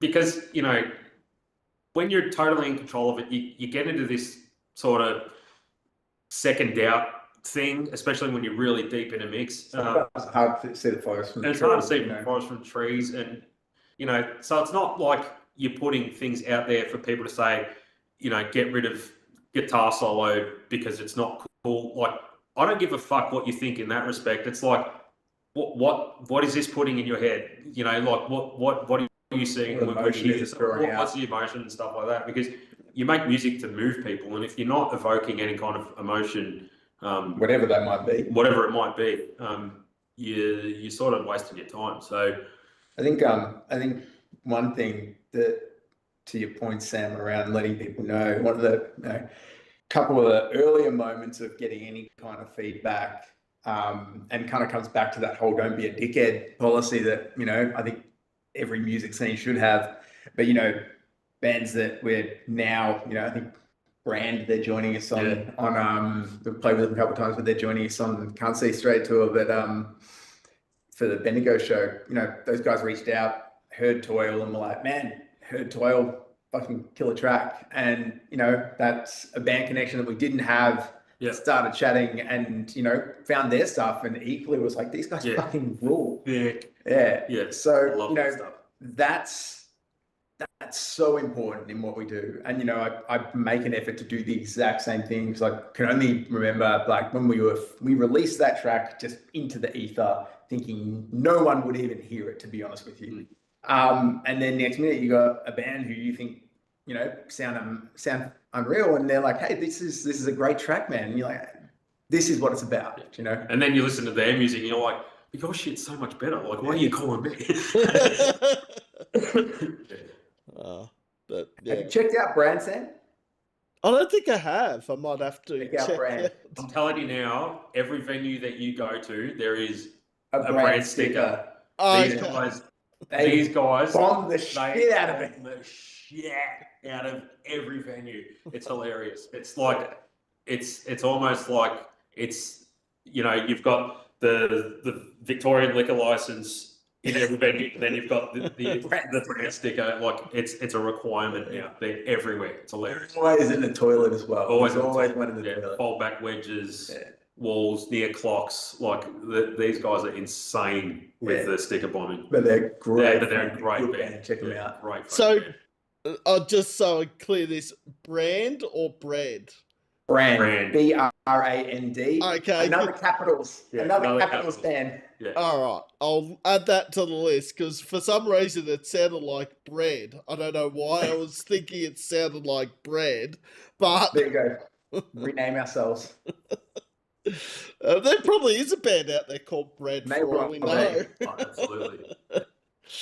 But no. But I will check out Brand and So, yeah, I've come across some bands that word of mouth, but also from playing gigs. But the story of how I came across Shylox is an interesting one because it only really happened in the last month or so, and I can't remember if it was Josh or Rob that sent a message because I think, or it was during a post of the playlist and it said, "Oh, have you checked out Shylox?" Yeah, Yes. that's me. That I was shamelessly slide us into everything.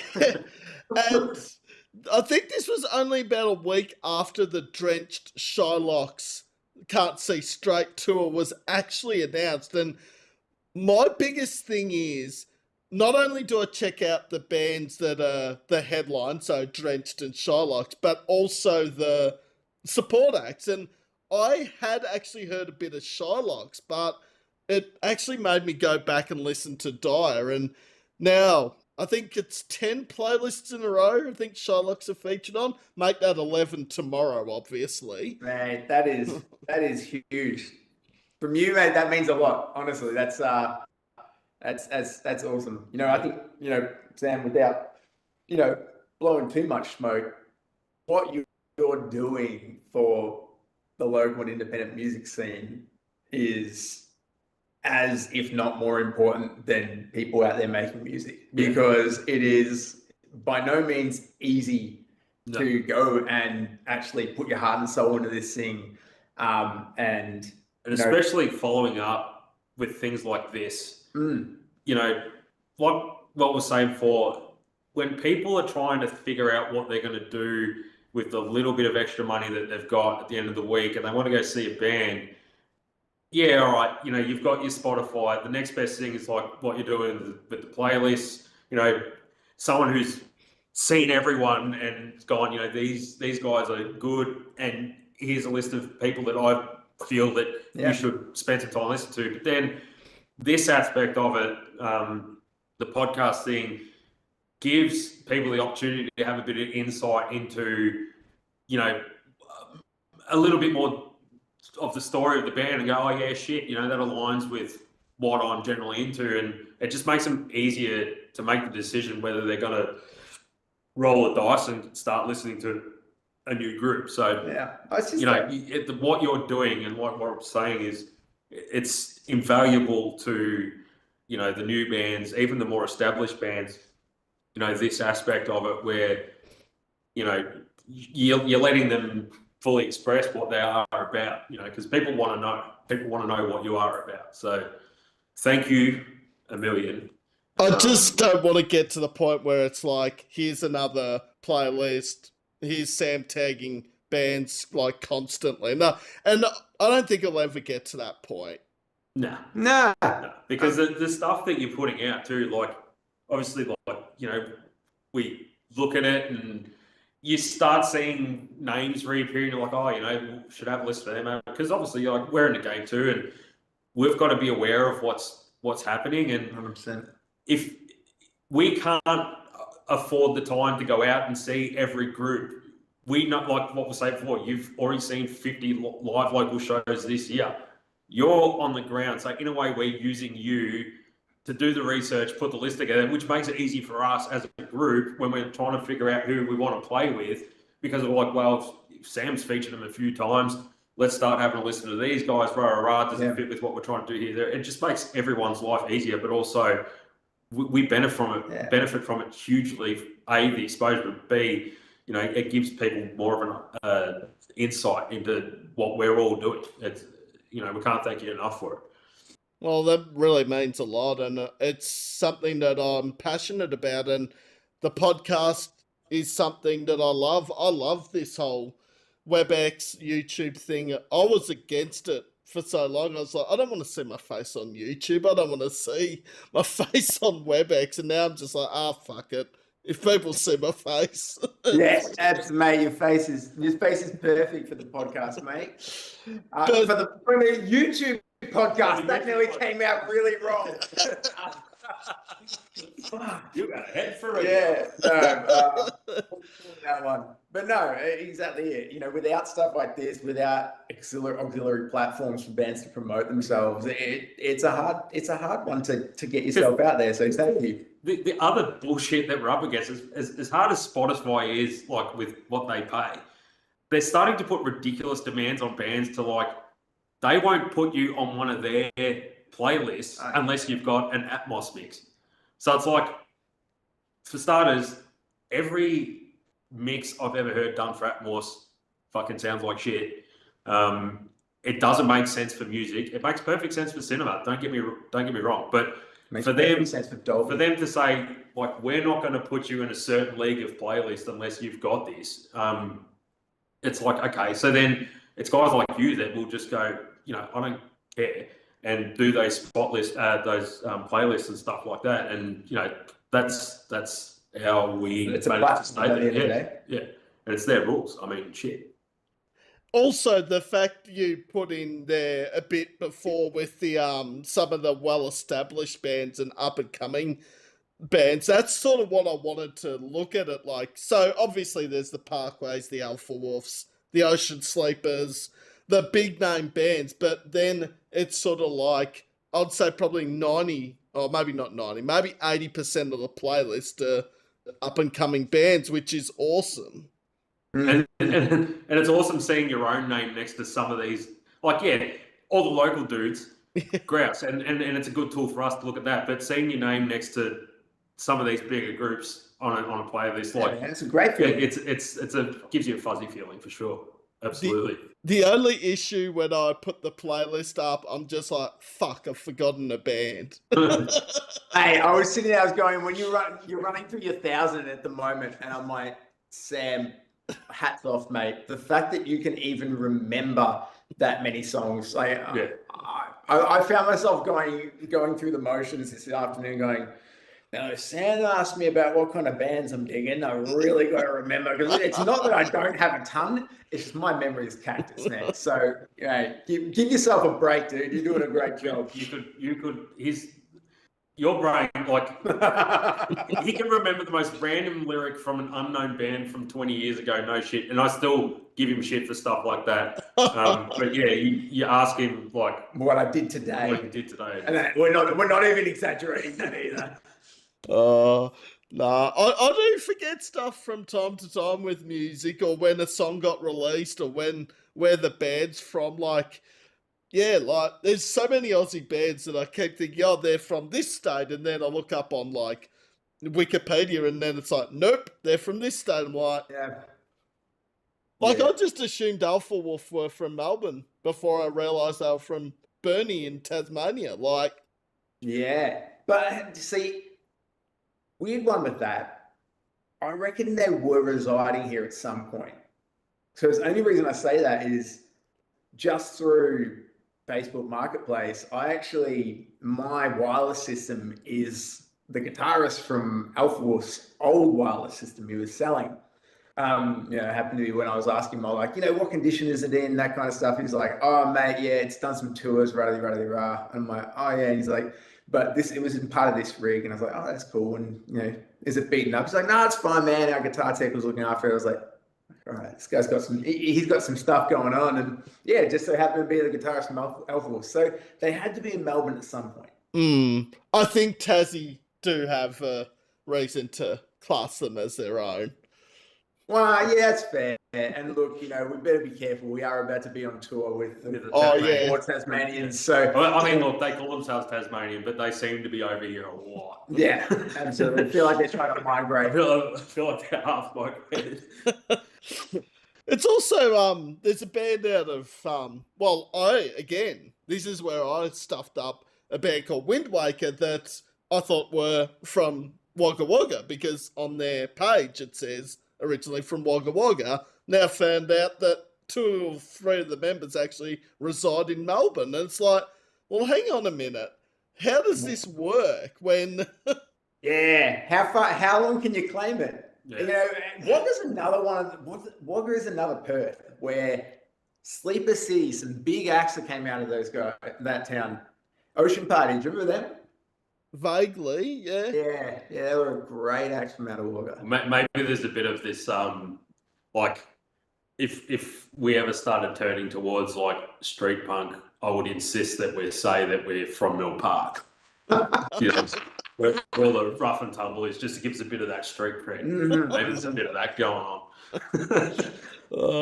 Who was it? Oh, Ocean Sleeper. They say they're a metal band from Butt Fuck Nowhere, which is Sale. And I'm like, Sale is not Butt Fuck Nowhere, but I guess it's like Cosmic Psychos. Where's what's his face? He's a farmer out in the middle of fuck all too. The dude who does the belly dancing. Cosmic Psychos. Yeah. I remember like he was posting stories because they were playing a festival, and it's like he's in a fucking sheep shearing shed in the middle of fucking God knows what. Did you see the Hives called them out on Rage like the other week? Like, here's a song from a band called Cosmic Psychos. We played a show with them, and they were really fucking kind of assholes to us. They smashed our guitar tech's hand or something like that. Anyway, this is their song. The Cosmic Psychos, like, and this is what gives me hope. City on. Yeah, fuck City, what a trap. This is what gives me hope. If you can get up there at that age, in that condition, and rock the fuck out. This is what I mean. It comes back. He's a genuinely awesome dude making awesome music and does not give a fuck. And it's like, it's the same like with us. Like we're not trying to be something. It's like this is us. It's always been us. Yeah, we're older dudes. Like we're not fucking in our 20s anymore. But we honestly don't give a shit. We're making the music that makes us happy and that appeals to other people that are similar in our age. And Godspeed to the Cosmic Psychos and what they're doing, because fuck, I respect it. And their shit's awesome. And bit of luck, we're doing the same thing in about 20 bit of luck, years. yeah. We're doing the same thing, and hopefully the next. Actually, it's probably more like 10 years, because we're not that much younger than them, I don't think. Yeah, it's hard to tell at this age. I mean, yeah, the wrinkles start rolling in early. Well, funnily enough, you sort of have led into the next question about, if we're doing that in 10 years, where do you see Shylox in 5 years' time? I think, I think personally, I think what our next goal really is, and this is something we've been speaking about, really 2025 for us, was about trying to play more support shows with bands that we admire. And I think that sort of rings true to the next steps for us, but probably at a larger stage. This tour that we've booked in is a prime example of a lot of hard work and doing it yourself. And it's definitely been taxing in some points, but I'm sure it's going to be wholly rewarding, no matter how many people come, to be able to say, yeah, we locked that thing in and did it. But I think what I'd like to say is beyond that, taking that step into doing more, national tours and those kind of things with, again, bands that would potentially like to take us along and play some really great support roles in those shows, or in turn getting to the point maybe closer to that 5-year point where we're able to manage putting on a tour of that magnitude ourselves as a headliner is probably definitely up there in the aspirational kind of realm. And really, if you look at it, if we ever got to a point in the next 5 years where this could be the primary thing that we're doing outside of maybe the secondary things we're doing, which is the polar opposite somewhat of now when it comes to, you know, career jobs and those kind of things, and doing this as a labor of love, as they say. Yeah, I mean, if we could get it to there, that'd be amazing. But you know, we'll see what the next couple of years have for us, I guess. I've ever since probably when we got to the end of Dyer and started demoing the new stuff, I see Shylox is a really sort of well positioned, for playing festivals that are a bit more eclectic, because mainly because like the songs, the genre sort of swings a little bit, so it's got that sort of mass appeal, but also, like, you know, what is a bit of a pain in the ass for us, but I mean, it's part of the show, is the sound it suits the bigger stage. You know, don't get us wrong, we love playing these small venues. The mayhem of it is, you know, what really got me and Rob motivated to do this again. You know, watching these clips from crazy ass shows in the US where there's just kids jumping on fucking stages, and we love that. We love the stinkiness, we love the heat, we love the beer smell, all this shit. But where everything sort of evolved to now sonically with what we're doing is it sort of suits the bigger stage, the bigger sound system. You know, we're really putting a lot of effort into the live production aspect of it. Yeah, most definitely. So if we're doing these festivals that are about in the next few years, especially like with the records that we're going to be releasing soon, for me, that'd be the best thing, mainly because it'll finally do justice to those songs. No, I think it's a good point. And the shit that we do live, it's always high energy, you know, so it sort of demands that presence. So for me, that'd be the goal. And just to get better and faster at finishing fucking records, you know, we take too long. You know, but yeah, they're the goals of us, you know. But I suppose that'd be true for a lot of people. But for us, it's not so much about the fame that would come with it. It's more just like the opportunity to really put the opportunity to really show the music how it's intended to be done. You know, that's what we're really looking forward to. Well, a band that you despise, Josh, do albums every 10 years. Tool, I mean, they've become pretty successful with only releasing an album every 13 years. Done just fine. Yeah, when you've got all your Taekwondo championships happening and your wine making and, you know, leave Maynard deep alone. maths and whatever the fuck else you got to do. Have you seen that? Point your butthole towards the moon to align your chakras, whatever the fuck it is. Have you seen that clip where Maynard... so many people. Yeah, you are. Have you seen that clip where the guy jumps on stage to a concert and Maynard literally like just BJJ's into submission and holds in there for about 5 minutes singing the song? It's fantastic. Oh, shit. Actually, that's a good segue to it. You're going to good things, Sam. I'm not actually going to good things. I'm thinking hopefully a couple of side shows, maybe a Machine Head or a Kublai. Yeah. Cool. Chris is very excited about Machine Head. Yeah, I've got to have a look what side shows are happening. I didn't get tickets to the big dance. Well, Sam also just realised he's found another band that has X at the end called fucking Kublai Khan TX. What was that? Who is it? Kublai Khan TX. I need to check these guys out. I mean, I'm going to have to work with you on the spelling because I haven't quite got it yet. But Sam, forget them. And now No Effects. No, of course. Oh shit, they're not even Australian, and now I'm thinking, oh shit, yeah, Kublai. I've literally got hepatitis bathtub on my bedside table at the moment. My brain's not functioning tonight. Basically a reincarnate of fucking Fat Mike. Put you in a dress, man, and you'll fit right in. Yeah. Do an impersonation. Well, I was thinking of bands with X at the end. Those two were not even the fucking international bands I was thinking of. Oh, fuck, Sam. Get your brain in the game. Shit. You're doing fine, bro.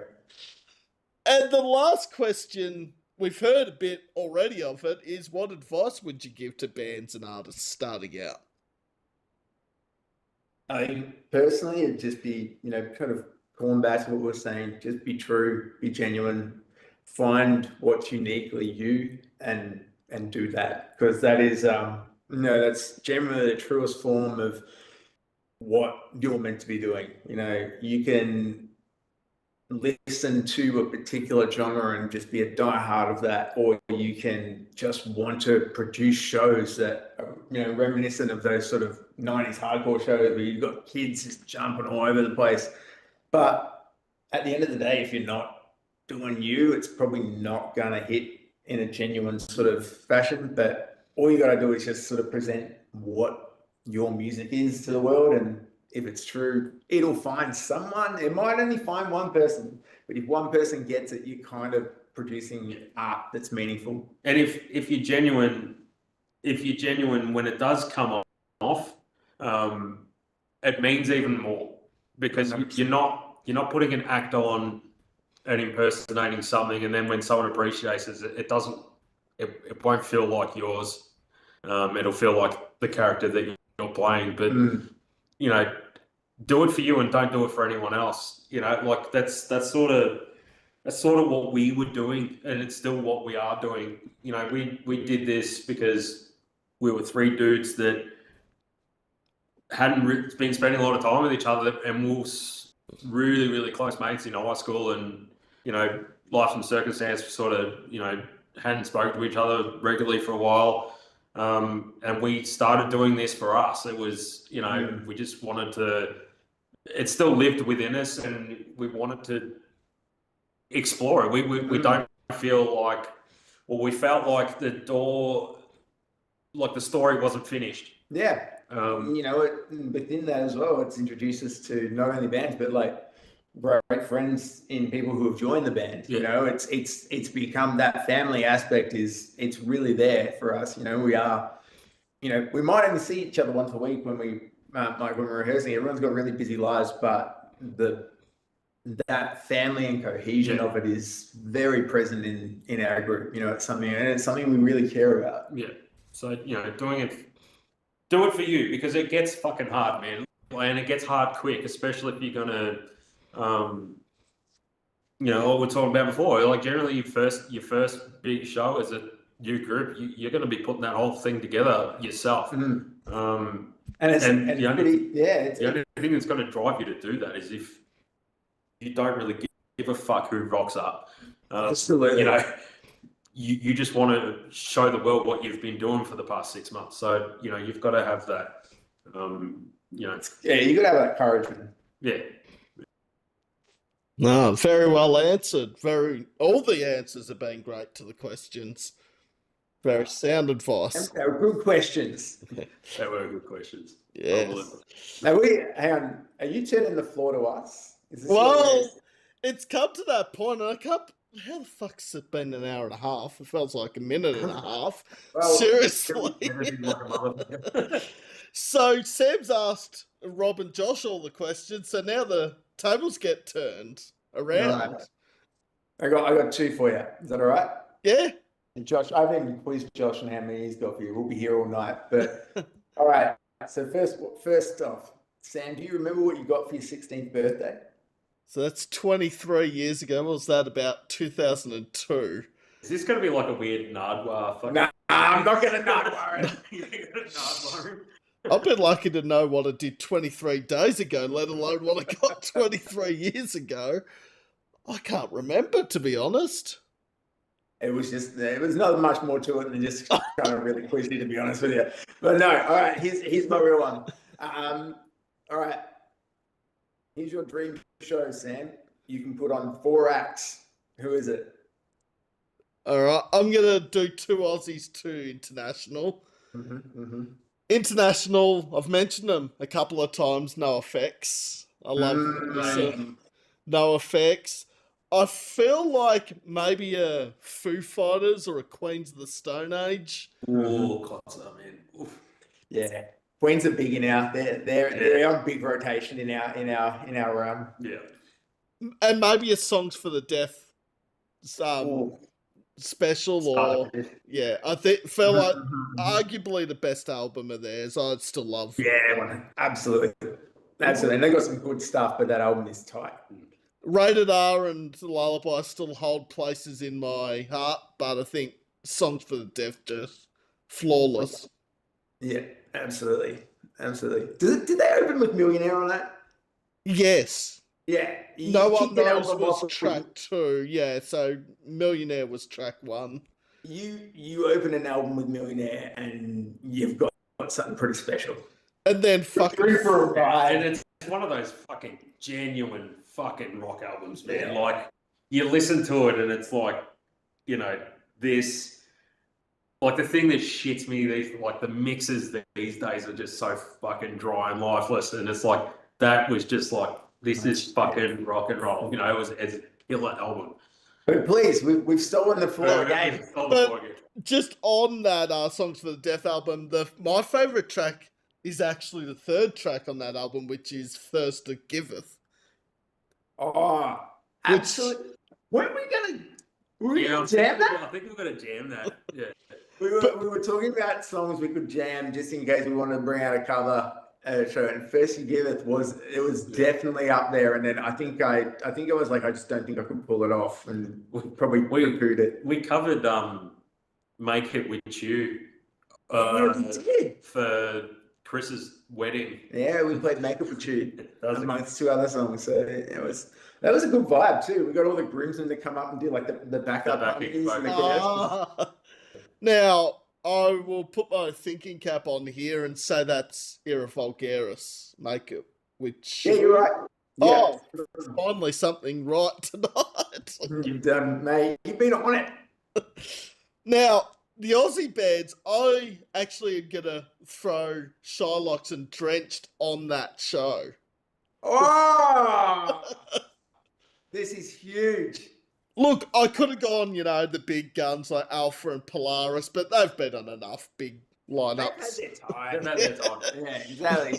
That's a strike. Mate, Sam, that means the world. And you can only imagine what we'll be plugging into the Can't See Straight tour chat in about 20 minutes' time when we get off this thing. And the snippet that we'll take from this interview to just bash on all our content that comes out over the next 15 years until they hear it. And obviously I'll probably get a message from Tom or Alex like 20 minutes later. So you want us to play with Queens and No Effects and Shylox?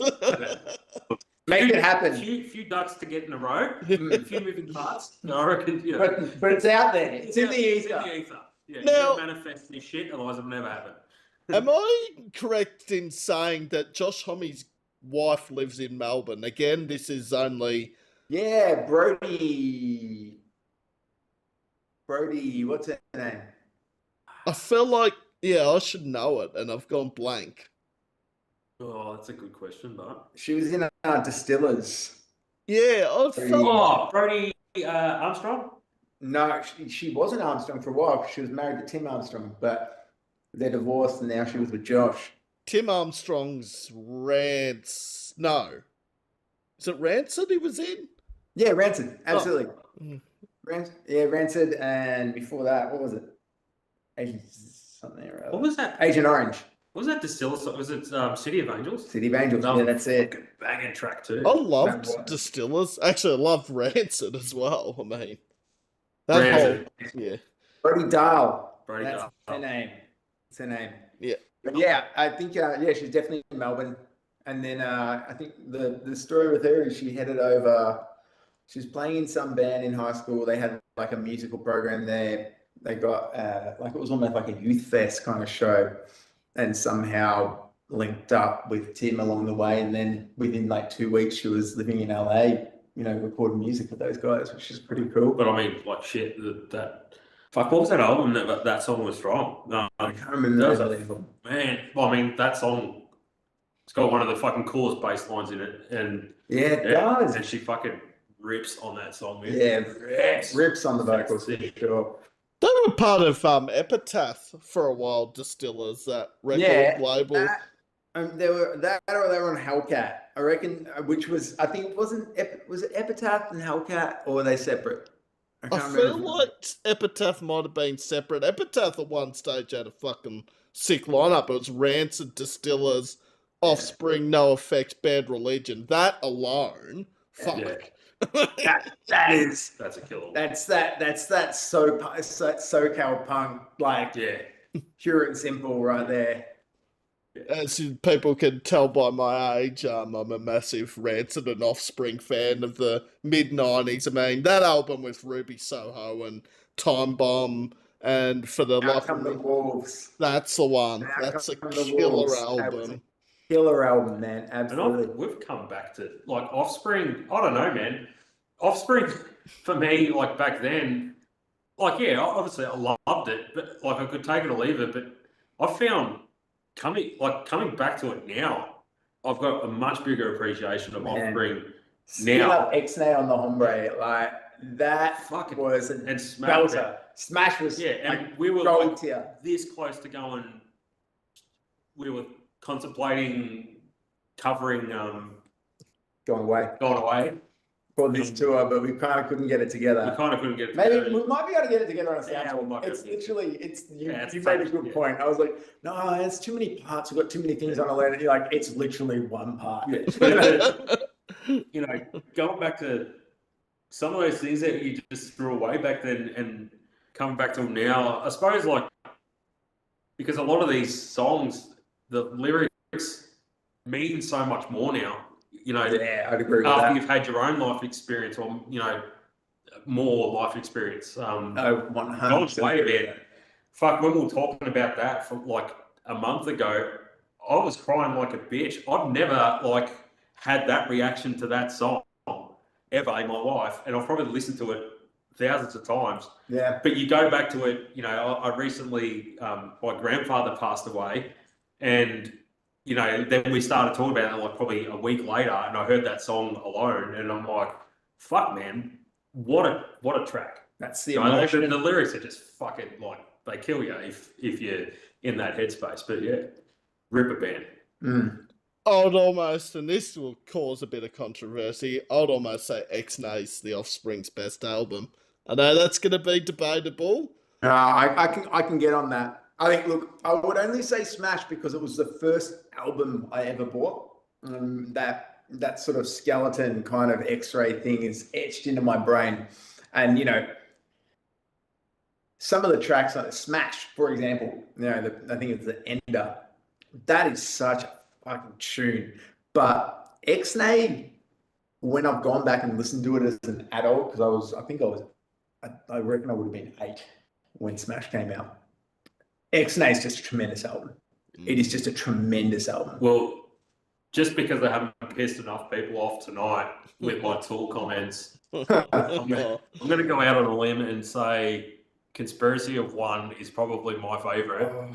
Mainly because to take the SoCal thing and the pop thing in 1999, 2000? I think it's more 2000, yeah. To have a record on original Drenched. To have a record that far into the popular music scene that is a SoCal punk album. Yeah. Right. Yeah, I get it. It's just polished in a different way. Like, to me, that reflects the art of music production. Yeah. You know what I mean? And that's why it's a hot take. It's a hot take. I don't agree with it. Whether the content of the songs is there, whether it smells right, feels right, you can dance to it or not. But to be able to do what they did with that record, as far as sales, this, that, the other, for me, it's fuck, that's hats off to them. In that respect, I'll probably say that's why. And I had it on CD and thrashed the fuck out of it. See, I think I thrashed the hell out of Smash, and for me, it was probably come out and playing Bad Habits that just got played to death. But just I love those songs, don't get me wrong, but come out and play, it's one of those songs, it comes on in the radio, you crank it up, and all you want to do is fucking punch someone. Like it just gets inside you and just like it turns you into a different person. Josh has been recently renovating my bathroom for me. And so basically I work from home 90% of the time. So it's just been Josh and I coexisting in our house for the last 8 weeks. But like we're sitting there a few weeks back. It was a Friday arvo, and I'd sort of like knocked off work, and I was staining some windows because we're mid-reno, and the Offspring were blaring. And I'm out and Play came on. I'm literally standing on my kitchen bench, like yeah, and then Josh is just coming out, just bopping his head, going, "This is the best sight I've had. It's the best sight I've had in a long time." It's just a good vibe.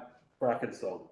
Oh yeah, no, that's the song that got me into the Offspring. A lot of people might say Self-Esteem, but I feel like Come Out and Play. Come out, yeah, absolutely, absolutely. It's like for me, it's Come Out and Play live and similar things to like The Distance by Cake. Oh, where it's just like people, it's different. Like it's got that Arabic sort of or Indian sort of guitar riff, but it's like, oh, it's such a fucking iconic riff, and the whole song just eats that riff up. It's just such a fucking great song. Such a great song. Certainly is. So, yep. So that is the lineup I'd put together. Man, I'm very proud to be a part of it, mate. Get down for that for sure. Yeah. And the good news is you get half of it in a couple of days anyway. Well, that's true, yes. So call Queens of the Stone Age and the Offspring and tell them to get their shit together. The Offspring were just here, so I'm sure they won't mind popping back. Yeah, we've already done the hard work. The gigs are already there. The bands are there. That's your point. Homie's wife is potentially in Melbourne, so we've got 2 pretty good draws. Yeah. No, all right, we'll try and make that happen. But probably not at the Toad. I think the venue would have to change. Yeah, I'll have to put us downstairs. No disrespect to the Toad. I hope no one from Toad's watching, but yeah, I think. All right. Did you have a question, Josh? What is one thing that you would say that will always get you out to a gig? Like, what is one thing that if you're, say, planning out your week, you're looking at the gig guides and what's happening and and say for the Friday night you're tossing up between 2 shows. What is going to be what tips you over the edge to go and see one? I love that question, and it's sort of a hard one to answer without offending other bands, obviously. Fuck it. Don't worry about it. I've already pissed everyone else off anyway. You couldn't possibly make this worse. The way I try and look at it when I map out my week and trying to pick, if there's 2 gigs on the same night, the way I look at it is I try to see how the bands that I've interviewed, if they're on the same lineup. For example, next Thursday is the perfect example because I've interviewed Drenched, I've interviewed Shylox tonight. That was an easy pick, and there's nothing else. Yeah. Oh, sorry, there's something at the Workers Club, but yeah. But I think when it's bands that I have a connection with, whether I've interviewed with them or I've caught up with them at gigs, or the venue sometimes as well, is a standout. Yeah. Yeah, I think you the venue's a big draw, isn't it? The venue's a big draw. Yeah. It doesn't even, it's not even about like the aesthetic or like the cleanliness or like the sound. If you got a venue is generally just putting themselves out there for the whole thing, Yeah, and it's like we've got so many of them here who they're struggling, and insurance is only getting harder for them and stuff, but they're still trying to pump a little bit of air into the live music scene. I think that's a big draw for me. And the venues that are making the effort too, like Mike Trelaw at Medusa, like what he's doing for that venue, you know, promoting the fuck out of every show that they've got coming up. Like, you know, for us, when we're putting something together, like, we can promote as much as you want. We don't have 1 million followers. The venues have a lot of followers. So, you know, when a venue is willing to work with you and promote on their own channels and shit like that, like, fuck, it makes it so much easier, you know. So for us, it's absolutely. And I know that the question wasn't directed at us; it was directed at you. Yeah. Somehow ended up talking shit again. But like, you know, for us, the venues and like, the pedigree goes some of the way, but you know, we love playing scene and supporting it and promoting it. You know, it's that good guy thing, I suppose. Absolutely. Yeah. Absolutely. And the thing, and I'm not disrespecting the Toad in any form at all. Like, Right, yeah. I've actually never seen a bad show at the Toad. So It can't be such a thing. It's an There's magic in that incredible room. record that I've never seen a bad band at the Toad. Yeah. Look, I don't dislike the Toad, but I think if I want to see a show, I'm looking at the Stay Golds, the Bendigo Hotels, the more established venues. But if I want to see a good set, I know I'm always going to get a good set at the Tote, whether it's downstairs or upstairs. And fuck, that's a great beer garden. Yes. I fucking love the beer garden at the Tote. Brilliant beer garden. You know, it's just this. It's mate. The stories that beer garden could tell. Oh, I've got a doozy of a story of that beer garden. Go on.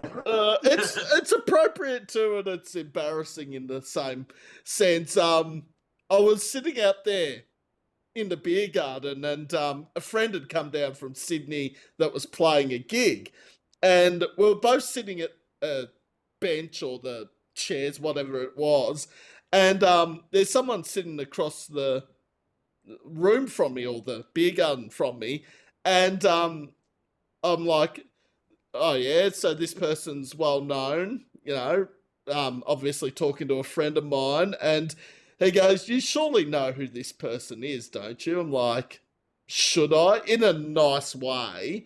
Yeah. And the most embarrassing thing ever, it was Monica from The Last Martyr sitting across the room from me. I'm just like, you're an idiot, Sam. Yeah. And look, you know, because at that time, the audio podcast, Monica wouldn't have seen my face, obviously. Yeah. And at that time, I'd only just really started getting into The Last Martyr.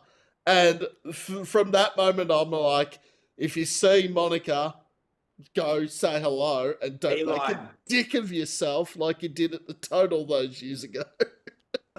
Oh well. But Tota's got good memories, and exactly. It's good. It's good that it's still alive, despite how terrible the toilets may be. It's done a lot for our music community, and I think it's important to remember that. And I think quite often it's easy to bash up at a venue if they're a little bit shabby, or you know, it might be a little bit dirty. But it's like, you got to remember who's played in those hallowed floors. It's a pillar.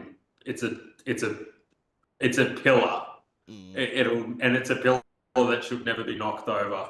Yeah, and we're obviously honoured to be welcome.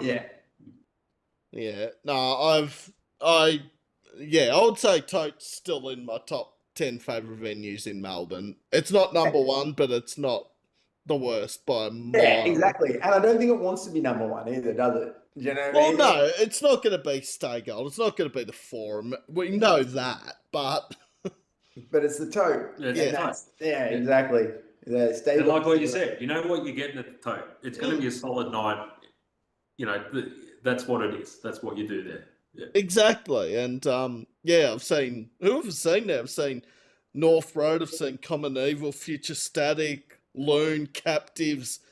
Mm-hmm. And these bands have just been insane. There's others that I've obviously not mentioned that I've forgotten about that course. probably get brought up in comments when this gets uploaded. You'll get absolutely hammered in there. Don't forget, and don't worry, I've publicly stated in this interview that I don't like Tool. So I think the comments are going to be nothing to do with some bands that you may have forgotten that you've seen at the time. Oh, yeah. I'm happy to take the heat there. I feel like it's going to be probably 80% comments about the bands I missed out on and 20% about the bagging of Tool. Who's this Jack Black motherfucker that doesn't like Oh, there is one negative thing I don't like about interviews, and it's the only little negative is the end. Yeah. How to wrap it up. How do you wrap it up? It's always tough, isn't it? We could just start making out and you could just cut the black. Just do it. Like The Sopranos. Oh, he hasn't seen it. You can't do it. Spoiler. But Josh and Rob from Shylox, fuck, I've had the best time. I've loved every minute of it. Honestly, we were so excited to come on and have a chat to you, Sam. And mate, it's only proved even more rewarding than we thought it would be, because just shooting the shit about what we love to do and what is amazing about music in general is it's a good way to spend an hour and a half. So thank you for spending it with us, mate. And we've managed to go from your hour format to more of a Joe Rogan experience, where it's maybe closer to 2 or 3 hours, but it felt good. It felt right. It felt right. The other thing is, though, there's a lot of stuff that's been said in this interview that is, it's all been quality. It hasn't been like, it's not been worthy of being put in the episode. All of it's been worthy of it. I was very, very happy to have bought some quality, man. Like it's what we aim to do. We aim to please, and hopefully we're pleased to know, because it's been awesome. It's been awesome shooting the shit with you, man. And make sure, if you're in Hobart, Geelong, Launceston, Bendigo, Melbourne in the next 8 to 9 days, get down and check out these bands. I'll definitely be at one of them. I'm thinking possibly 2, depending on what happens with the Friday and what I've got planned. My next week, Thursday's just set in stone. Every other day's like, what am I gonna do? Because work's closed for a week. Mate, you just let us know, all right? Especially for Queens and Offspring going to be there. Yeah, but I did, Sam. I said I had to make an effort to plug everyone who's supporting that show. So quickly, if you got 2 seconds, you don't mind. So for Launceston, first leg of the tour, we've got Lab Coat Fiasco and Gold Throne, who are both absolutely tremendous bands. So listeners, if you have not, go and listen. In Hobart, I See Red. Some pretty brutal shit there. They're going to be fucking cool. Melbourne, we've got Perfect Blue and the Morning Birds joining us, who that's going to be a ace show. Like, those 2 bands are cool. In Geelong, we have the Damos. In Bendigo, we have the Damos joining us. So a local group out of there. They are cool. And we're dragging Brand up from Melbourne with us. So the Bendigo house is going to be probably going to be a pretty mean after party. Yeah. And then last but not least, in the last leg of the tour, so in Geelong at Medusa Bar, we've got Bone Space joining us. Yeah. Bone Space, we played a show with Hello Enemy about a year ago. Yeah. And they are a cool band. So we're so excited for all those guys who are joining us. Of course. Drenched will drip for every single show. Shylox will Shylox. Shylox will Shylock. And putting up with Drenched for a whole tour, I think you... No, leave that, Sam. Don't bang out Drenched. I think they've already relegated Alex and I to our own car. So okay. Neither of us will be able to drive. So no, Alex and Tom and Joe, if you are listening to this, that wasn't a direct bagging of the band, but I can imagine it's going to be a very fun tour with all those bands. Yeah, we're going to have a blast. All right, well, Josh and Rob, I have had a ball, and I guess I'll see you in just over a week at the Tote. See you in a week, mate. Don't worry, we won't forget that cake. Oh no. We need a photo with the cake. Definitely. All right. Well, enjoy the rest of your Tuesday, and I'll catch you in just over a week. Sounds like a plan, man. Catch up. Cheers, Sam. No worries.